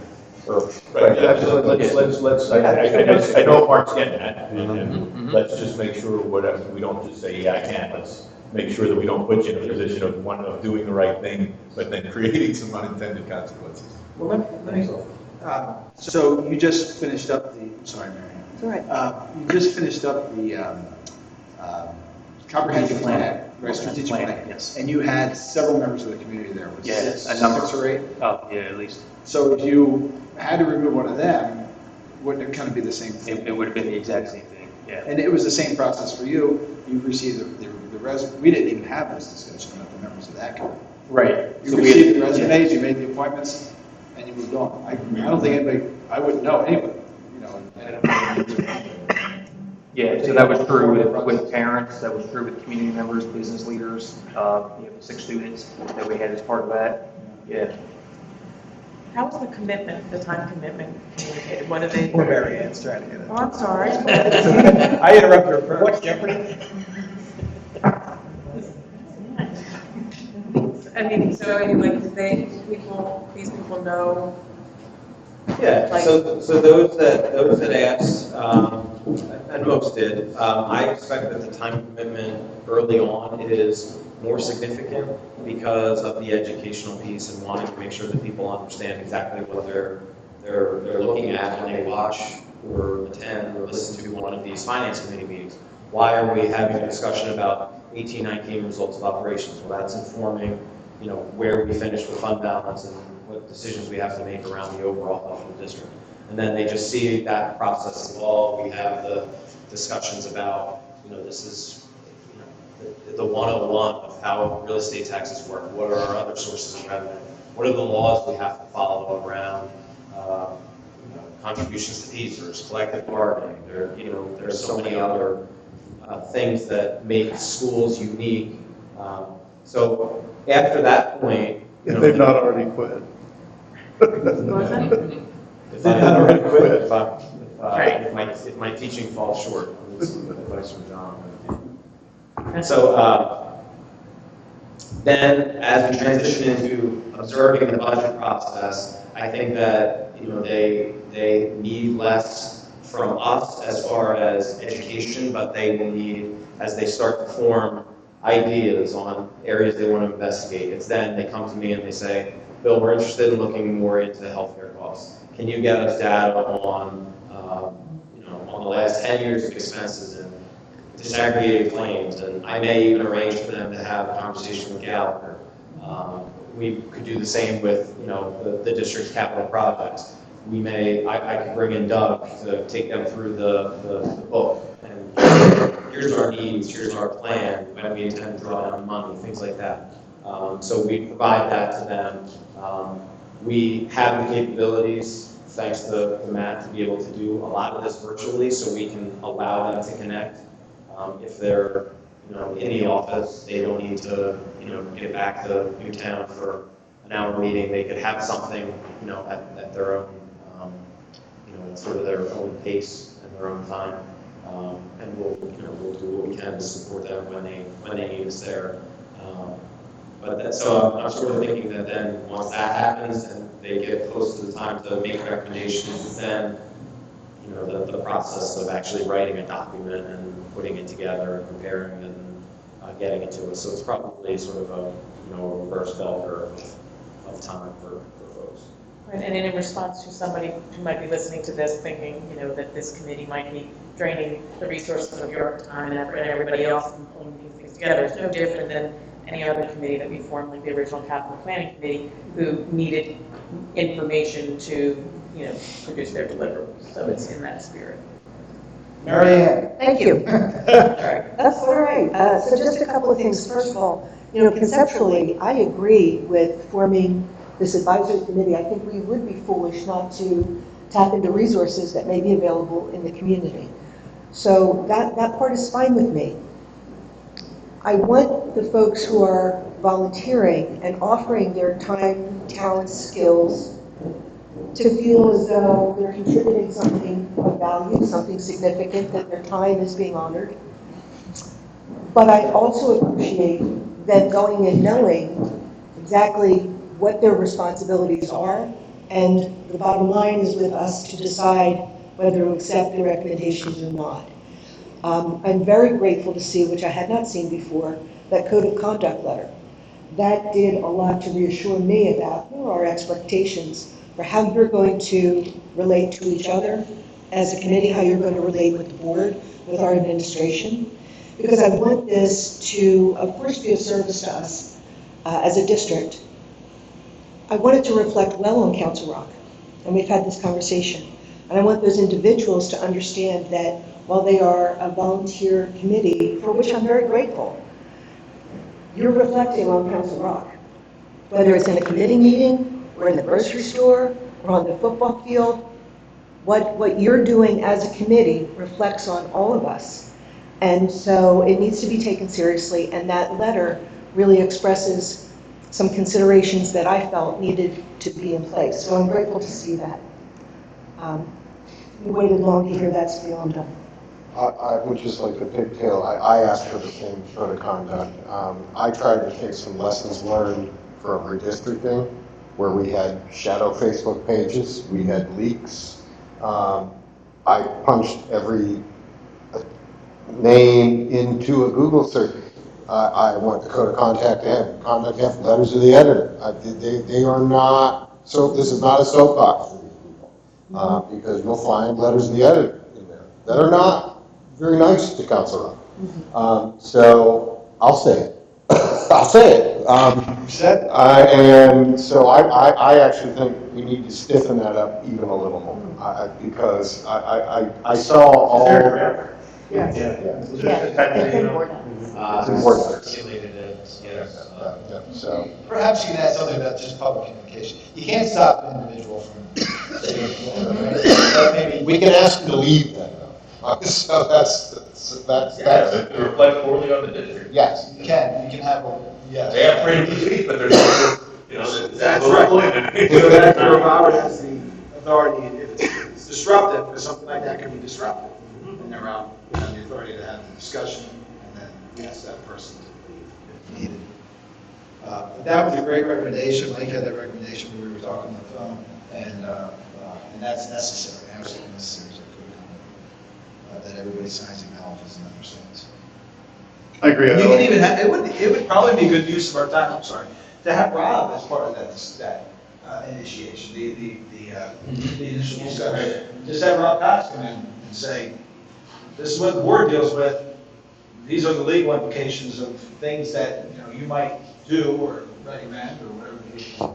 But, As long as It's they're not kind of calling wait for for, advice. it's also a wait for the big sign thing, they're on it, it's, at any employment letter says it's at will employment or something, something you're at will volunteering. And maybe that's not a bad idea for every committee that we do, to the point that, we we've done these things before and largely had no issues, and the board hasn't spent a lot of time micromanaging it. Just to give you guys the ability to work, we're not micromanaging these things.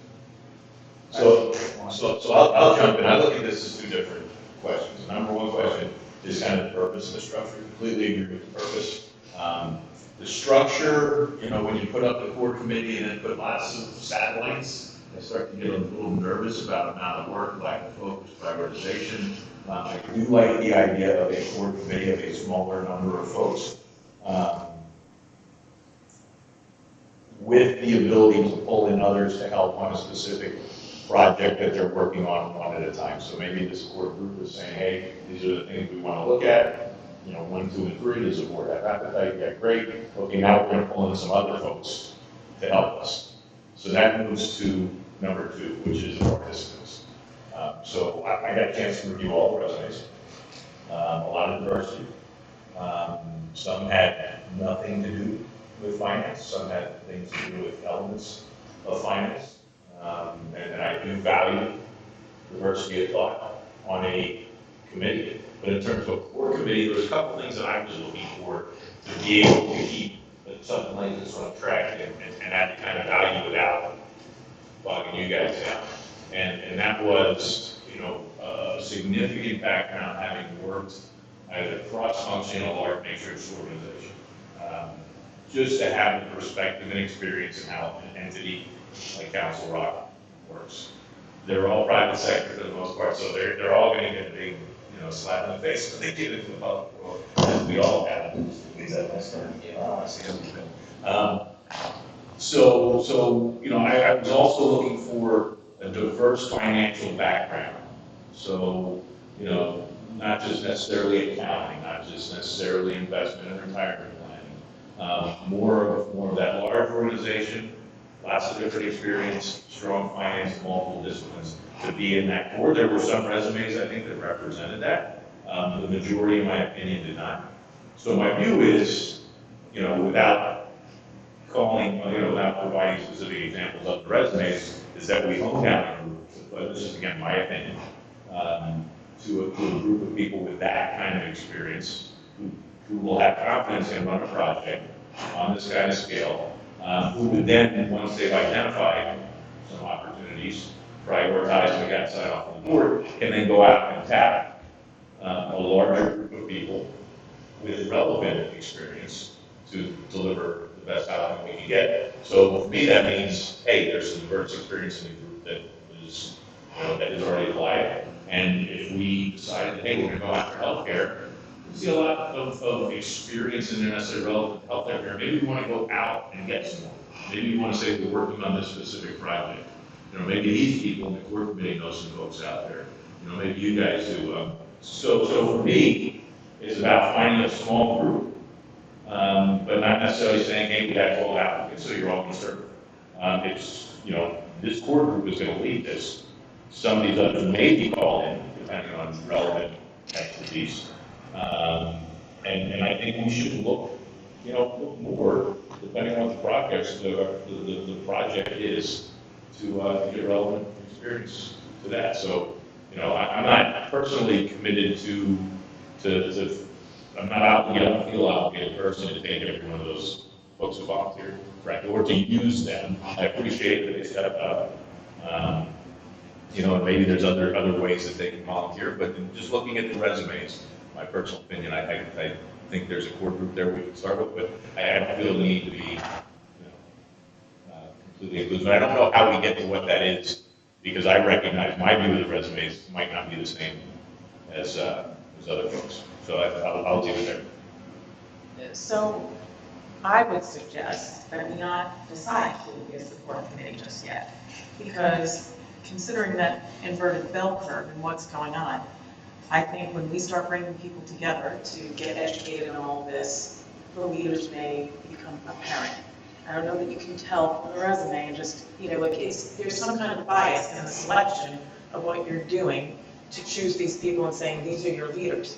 You may be disenfranchising someone who actually on paper may not demonstrate, something that we think would be great, but through the course of the learning and the education, the formation of that committee may be more apparent. And since we are looking to, you know, let them sort of lead themselves, it may more naturally, I mean, you can guide them as you go, but I'm concerned that, you know, people are gonna get started, they're gonna get learning, and they're like, you know what, this isn't actually exactly what I thought it was gonna be, or it's a bigger commitment than I thought, or I'm not as interested. Like, once you understand how a school district works, they may not, you know, they may think their experience is so perfect, and then they come in here and you're like, oh, you know what, this is so different than what I thought. And so, you know, for me personally, I thought the number was a little large.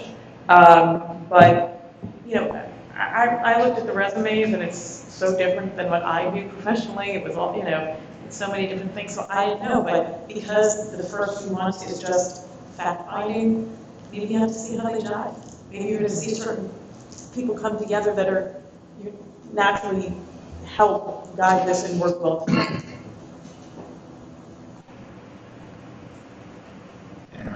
I just had a couple comments. How did we arrive at the 4 people for the core committee out of the 12? And what made them stand out above the rest? And I guess kind of to Denise and Andy's point, you know, reading the resumes, going through them, you know, whittling it down to 4, and then looking at the resumes in general. And, you know, that's a question I would have, and I think the public would like to know how you pick those 4.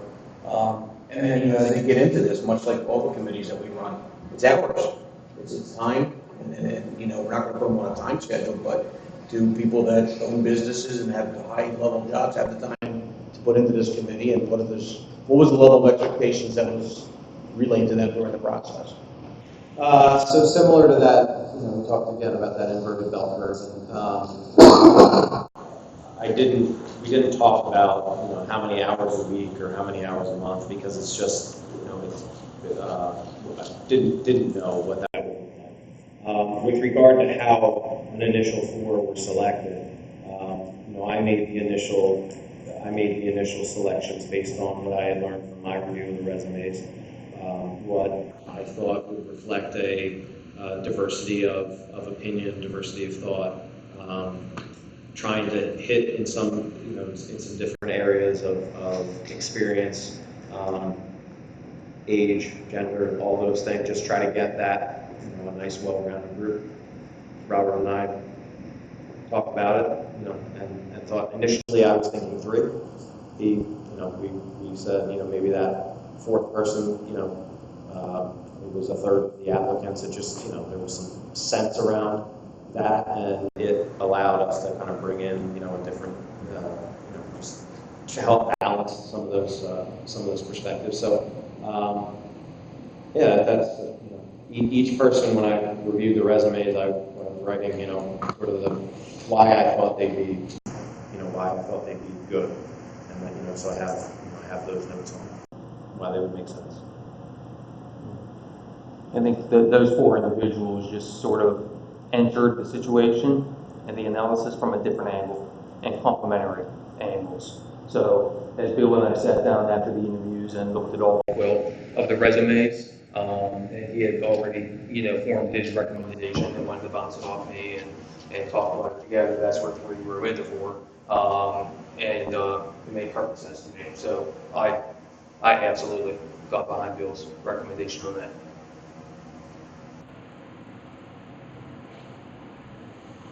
So I'll just speak to that.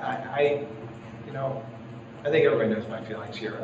I'm reluctant to second guess our superintendent and our business manager on their hard work that they put into this time. None of us spoke to these people, right? So when you're interviewing somebody, you get a feeling about things. And this is a committee that's designed to help all of us. I mean, we're either going to come out of this with some gems that we can really help the district with, or we're going to come out of this saying we did the best we could. We even reached out to experts and we've come up with nothing. And nothing's an okay endpoint to this, right? If we've exhausted everything, we've still done our job.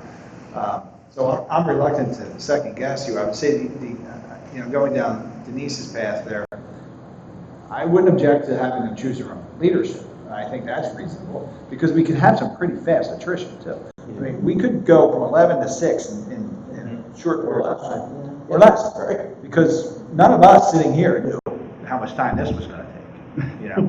I thought, I said I did, and there's no way you do. But, and the committee is the same, right? Or maybe the same.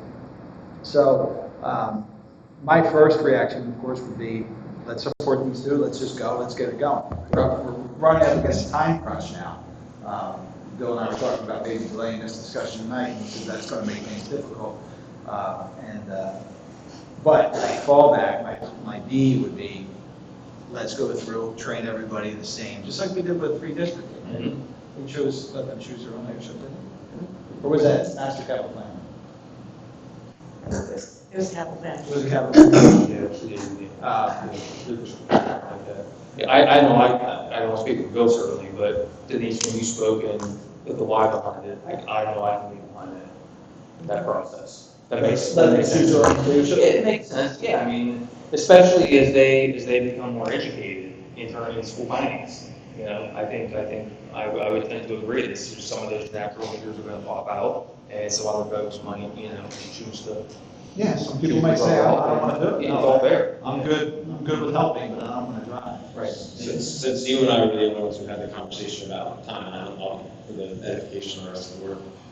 When I was initially thinking about that timeline of, doing the education, certainly August and September would be good times before we get really into the nuts and bolts, have that education so that when we start next month, when we have our very first budget discussion, at a very high level, that they will sort of have at least enough understanding of what is Act One, what are those kinds of things. So when I say that, we're running out of time, it's just we're pushing then into the time that I need to be focusing on actually preparing the budget and not educating the committee. So just for the rest of the board who's.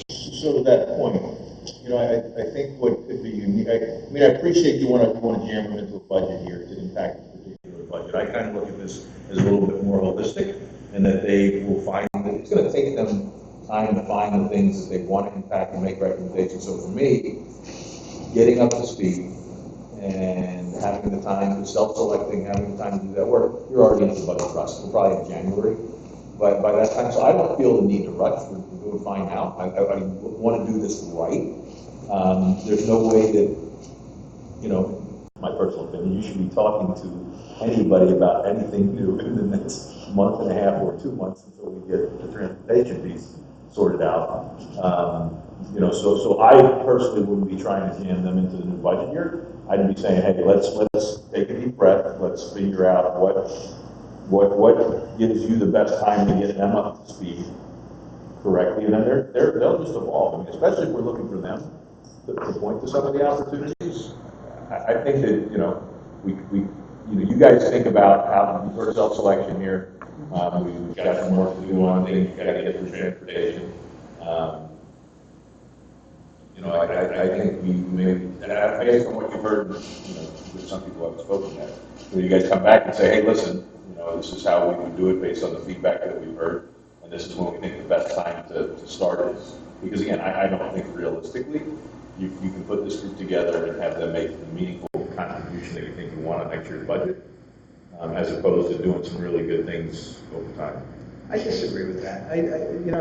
The administration bill in particular has already laid out the timeline. We delayed it a bit, rightfully so, it's fine. But I think we want to have some impact because in next year's, because we just keep kicking this. I'm not saying they can't, I'm saying I'm not saying they can't, Mark. I'm just saying let's not rush it. We don't need to rush it. We're not rushing. We're having the conversation. We were going to have a board action the last board meeting. We've delayed that. The committee is ready to work. We can start with the education process. Bill is not going to say, I'm not going to work on transportation today because I got to sit down with these 12 people. I'm certain that's not going to happen. But there's no reason to delay. There's no reason at all. The board, if Dr. Fraser and Bill agree that the selection process should be within the committee, I think we'd all get behind that.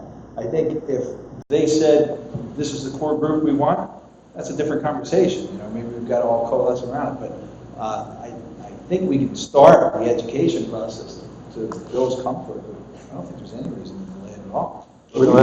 Just so you don't mischaracterize what I said, I didn't say, or if I said it, I didn't intend to mean delay. What I said is realistically, as I see it, this is more of a holistic process at first after education self-selection takes place, and I don't feel the need to rush it or to implement it for implementation's sake. I think that we take our time, we do it right. We've got transportation now to think about. So again, I think even thinking about this over there for the next 30 days is a mistake, but I'm not suggesting we delay. I'm just saying, as I look at it, I would find it, I would be shocked and pleasantly surprised, and I'd be welcoming if they could make an impact faster rather than later. But to think that we're going to get all that stuff done to where they're actually adding value prior to January, or as we go into January in the budget, I just think that's For the sake of clarification, the process that we're looking at is for them to learn and observe one full budget cycle. So we're not talking about next year's budget. Okay. We're talking about. Sorry, I thought you were. Yeah, that's great. This, to be impactful this time next year. Yes. So this is almost part of the educational process in the budget cycle. Full year. Yes. Then that makes a lot more sense. Yes. Voted on? I don't really think it Because does. I really for don't me, know if we need a board action. my concerns, just of general thinking, was more about the structure that, like, you've designed. If we can approach it as, like, you set the schedule, figure out the education of everything, and, you know, set your priorities, you're driving how that works. So if you should delay it a week or two, whatever. But for me, if it can be a little bit more organic, so that we see where people fall, that will set a better structure for success, and we'll see where it goes. For me, if that's agreeable, go do it. I need that code of conduct. Oh, I need us to all agree on that before we move. Oh, yeah, that I totally. Yeah. So, I think. and I don't think we've agreed on that yet. But That a code of conduct is needed? No, that we agree on what's in it.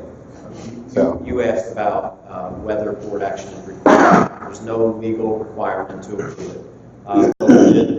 We did talk about it with Rob, who recommends having board approval on this type of committee, just to give it the credence that it deserves and sort of prevent any other sort of grassroots committee from being able to take up administrative time when, if it was the, never used blue pens committee in the Chancellor Center. Well, that's interesting, because I think we have general agreement on the formation of the committee, the direction of the committee, the details to work out with the code of conduct. So that's probably something we can all move forward on. And then, as you said, it can kind of work organically. We choose the own leadership, and we make sure, and if we direct Dr. Frazier that we want to make sure that everybody signs this code of conduct that we will all agree to, and make sure that everybody has the items they want. Then that'll make things a lot easier for everybody. Let me ask you a question. So two things. My first question is, and I just get this. So let's say there's some self-selection, okay, and the group says, hey, we want these people to leave. We've got a great facilitator here. So maybe what Andrew was thinking about wasn't what works for them, but they self-selected everybody. They self-select, let's say 3 or 4 people, whatever it is, and you got the other ones hanging out there. Do we leave it to them to use or not use other members of the group? How's that dynamic come into play? Are we open to letting them go out and recruit for the kind of expertise based on the projects that we want? I'd like to have those kinds of questions answered, whether it's prior to formation or as that leadership is formed. And this thing, maybe let the group have a perspective on that. But those are things that I'd be interested in having, just the expectations that we have about who participates, how many projects we're working, who's included, who's not, because heaven forbid we end up with a dynamic in the group. You get, okay, we select 3 leaders, we focus on something, and all of a sudden you got people who, well, I volunteered, I don't get picked for anything, or I volunteered, I don't want to work on it. So just kind of dealing with those kind of issues. Because I do believe that there's an opportunity to bring in, and some of these topics, let alone others, there's not the kind of specific expertise I would be open for in a committee pool, in a volunteer pool. Well, the hope is that, like you said, these folks might know somebody who who they can bring in, because We have to. we asked, and this is what we got, which I think is good. It's a good start, and it's a start, and that's really all it is. And hopefully, as it evolves, some people are going to drop off, other people come on, maybe this is something that continues to run year after year. Yeah, it's an evolution, really, of something that's going to help the district, hopefully. But I think that, why don't we do this? Why don't we get the code of ethics question answered, right? So, Mike, you have some specific input, you've already sent it in? I have not, I have to look for the official document we have to fill. It's attached to Word docs. Okay, I saw that. But I will email to the board tomorrow. That's fine.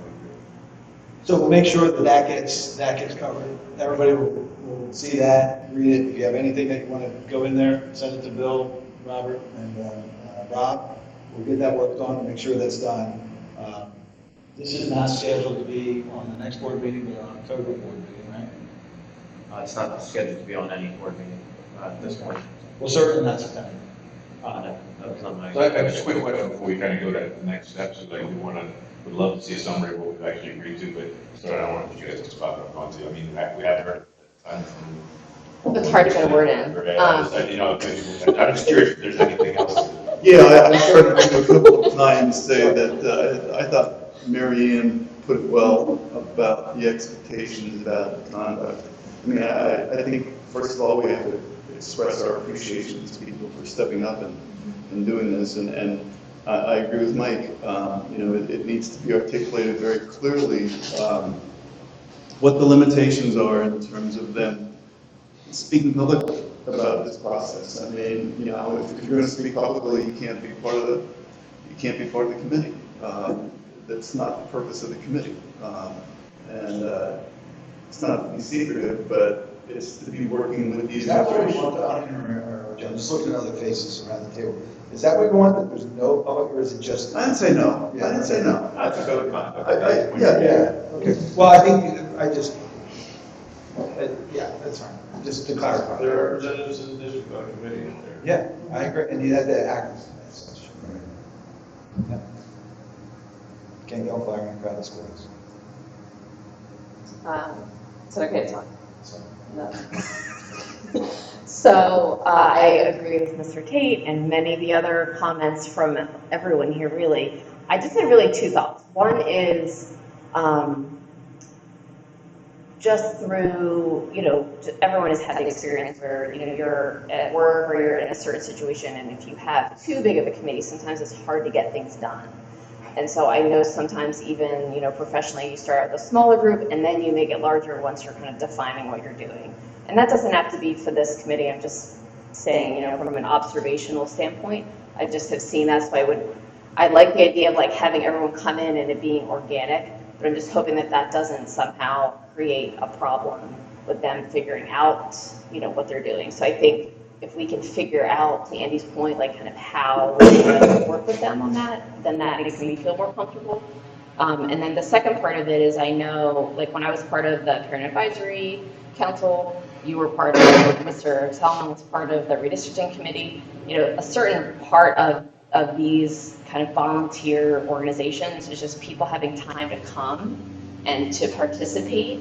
And so I think we also have to think about flexibility for calls or meetings, as opposed to only having meetings at certain times, because I think you're going to have people drop off if there isn't flexibility. And I think also there's a certain, and I don't know if Mr. Sella want to comment on how, participation was in the redistricting committee, but sometimes you have like a core group of people that are coming and are committed and doing stuff, and then other people are floating in and out. And so, it could be that it is an organic type of opportunity or process. But those are just the things I'm thinking of. But I think everyone really has great ideas and they have, a good sense of what they want. Those are just the two things that came to mind as someone who used to help volunteer in some way. Yeah, what did you I'd say? rather not comment on the redistricting.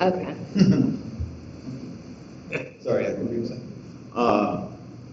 What Kristen was talking about just reminded me that point out that if our expectation is that we would like to see them at every meeting of the finance committee, I think that ought to be spelled out up front, so that they know that that's an expectation. Is that an expectation? I don't think so. I think, in my opinion, I think, and what I think Bill had said before was, the expectation is that they're viewing it, listening to it, or whatever the case may be. That either live, or, After the fact. Yeah, I don't, if they're gonna come talk to us, I'd like to see them come present to us after they've self-selected what they think, how they wanna work. I'd like to be hearing about how that's going, so we can nip it in the bud if something's coming up. I'd like to hear from them when they say, hey, here's some of the things we've evaluated, here's what we wanna do, and then we can kind of bless that. And then I'd like to hear from them when they've actually got a recommendation against something we picked. So the rest, I think you guys can manage. I wanna hear about it on a regular basis. What are they doing? You know, whether it's a weekly update, part of your weekly update is now financial, advisory committee, now that you don't have to do, redistricting or what. I'll leave it up to you how you guys keep us updated. But, in terms of live engagement with them, I mean, we only had the capital planning twice. Well, maybe better. Redistricting wasn't massive either. I mean, organically doesn't mean like whatever they want happens. You guys have to, you're steering a ship. I mean, it's just, you're gonna see how personalities work together. I mean, if two strong personalities come together and you don't think, you see that it's gonna make it difficult for you guys to figure out a way to see how.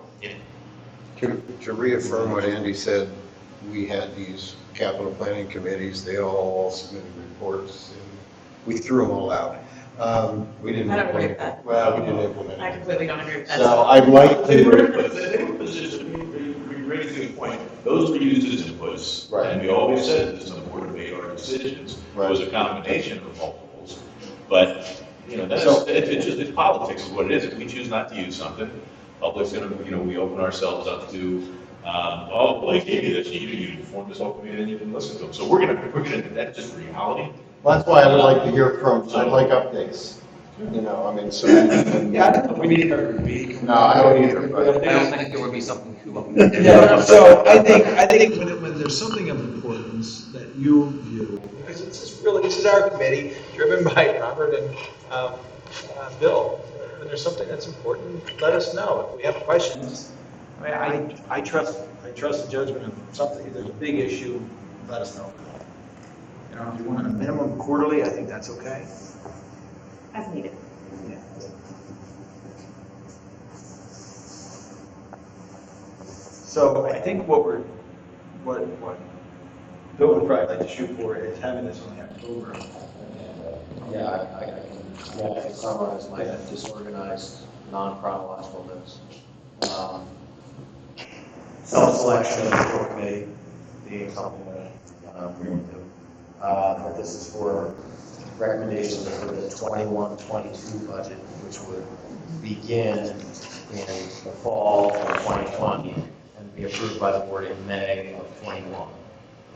So not this coming year's budget, which is the 2021 budget. That it is allowable, possible to tap into outside expertise, meaning non-applicants, that there be a communication mechanism, and that the first one would happen around self-selection. I will share the code of conduct with the board by email. When I looked at it briefly here, it does address particularly the committee cannot make binding recommendations, that the board retains all its authorities. No board action in September, but that we could target action in October. That the process would be sort of three-step: educate the committee observes, makes recommendations. What might I have missed? I would say, just if I heard everybody correctly, we educate the committee, self-select, then they observe, and then they come back and they say, hey, here's the areas of, here's what we think, where we'd like to be, and then there's a decision point, there's decision points across the way.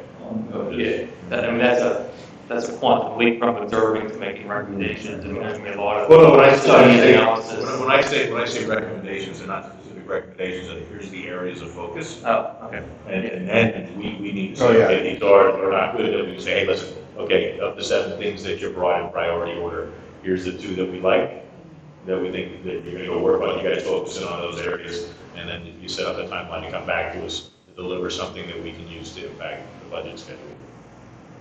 Also, do we want a sort of expiration date on this committee, or at least language to say it will be reviewed at the end of whatever year, or it's just going to work in perpetuity? I think we get to that point before we decide that.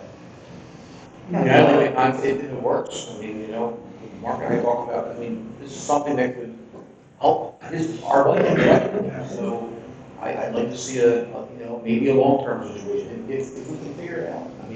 Yeah, at will of the board, you could maybe, I think it'd probably make more sense to put term limits on the committee members, maybe? I don't know, I'm just suggesting that we Well, let's see what they address say. that now or I later. love the whole idea of self-selection in the sense that, once they get to know each other, they see how things work, and they get to observe a little bit, they'll come back as a group and say, hey, this is how we want to run ourselves, this is how we want to look at things. Well, I think Mary Ann raises an interesting point, which is our thinking. This is a permanent entity, or that this is a ad hoc committee that they want to, if they love it. I'm not ready to commit. If it's successful, I want it to continue. If it's not, I'm going to do it. Listen, when they come back, if they come back, a year and a half from now, which is where they would be, and we have no recommendations, there's really no reason to do it again. Yeah. So if they say great things, and we say we can't do any of these. I think where Mary Ann was going is every 4 years, we have to be reapproved to work here. And I don't want this committee to have a shelf life anywhere near 4 years with the current makeup. Well, right, maybe not the personnel, but the concept of it.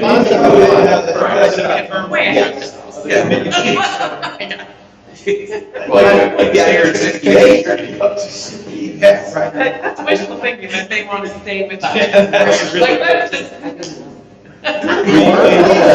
Okay, fair. Okay, so I think we have a direction on that. Yeah, the only thing I'll toss out, and we have to discuss now, to me, the whole idea of alternative revenue / fundraising sits outside of this. I think that that's just something that we can get going, or maybe that's the first project we get. I just think that that's a whole lot different than looking at our budget to look for efficiencies and look for different ways. It's just, again, my first look when you're shaking your head. I am so shaking my head now that I was on TV. Yeah, but if I don't want to put restrictions on them. That's why. I mean, No, I'm not putting restrictions on anything. What I'm saying is that particular platform, and I said it when we had our priorities here, I think that is something that we can potentially do. And I just think we got to get to that as opposed to seeing that comes up as part of this. I'm not saying don't do any of this. I'm on board with all this now. But I'm just saying that this whole idea of alternative revenue / fundraising is kind of like real here now. Maybe that's something Maybe we can start that. Oh, we can start soon. Yeah. Oh, yeah. But that's not just exhausted anyway. No, right. I mean, if anybody in the administration anyway can think of alternative revenue source, bring it on. It's not just. No, so we've been talking about you Yeah, got signs out right. there, people working on, trying to bring in, we've got the stadiums, sponsorships that are coming up, we've got, there's all. I bite my tongue all the time with the field signs because there's I just didn't like the way you were saying it. So let's do the last 6 years.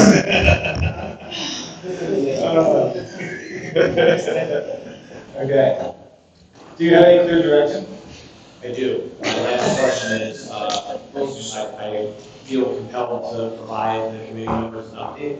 It's been a couple of weeks since they had an update when we took the. I would love to see a written summary of everything we discussed in terms of, we had forward and all that stuff here that we're relying on, we got the letter, and as soon as we got that, then I think we're kind of, we got what you can give to them. Yeah, I also, how about Correct, because that may take a week or so. They can feel free to listen to this. Well, or you have to go send out just a paragraph saying the board discussed the financial advisory committee, it's moving in a positive direction, there's some items we want to work out about 1, 2, 3. Meeting and explain. Yeah. We'll be back to you. We'll be back to you with specifics, how this is working out. And the board is enthusiastic. Yes. Yes. All right, that's great. Okay, that's the last item. Any other discussions for tonight? We go transport, for those of you who came in later, we go transportation up to the first item. Yeah. Okay, anything else? Nothing else? Meeting adjourned. Thank you. Thank you.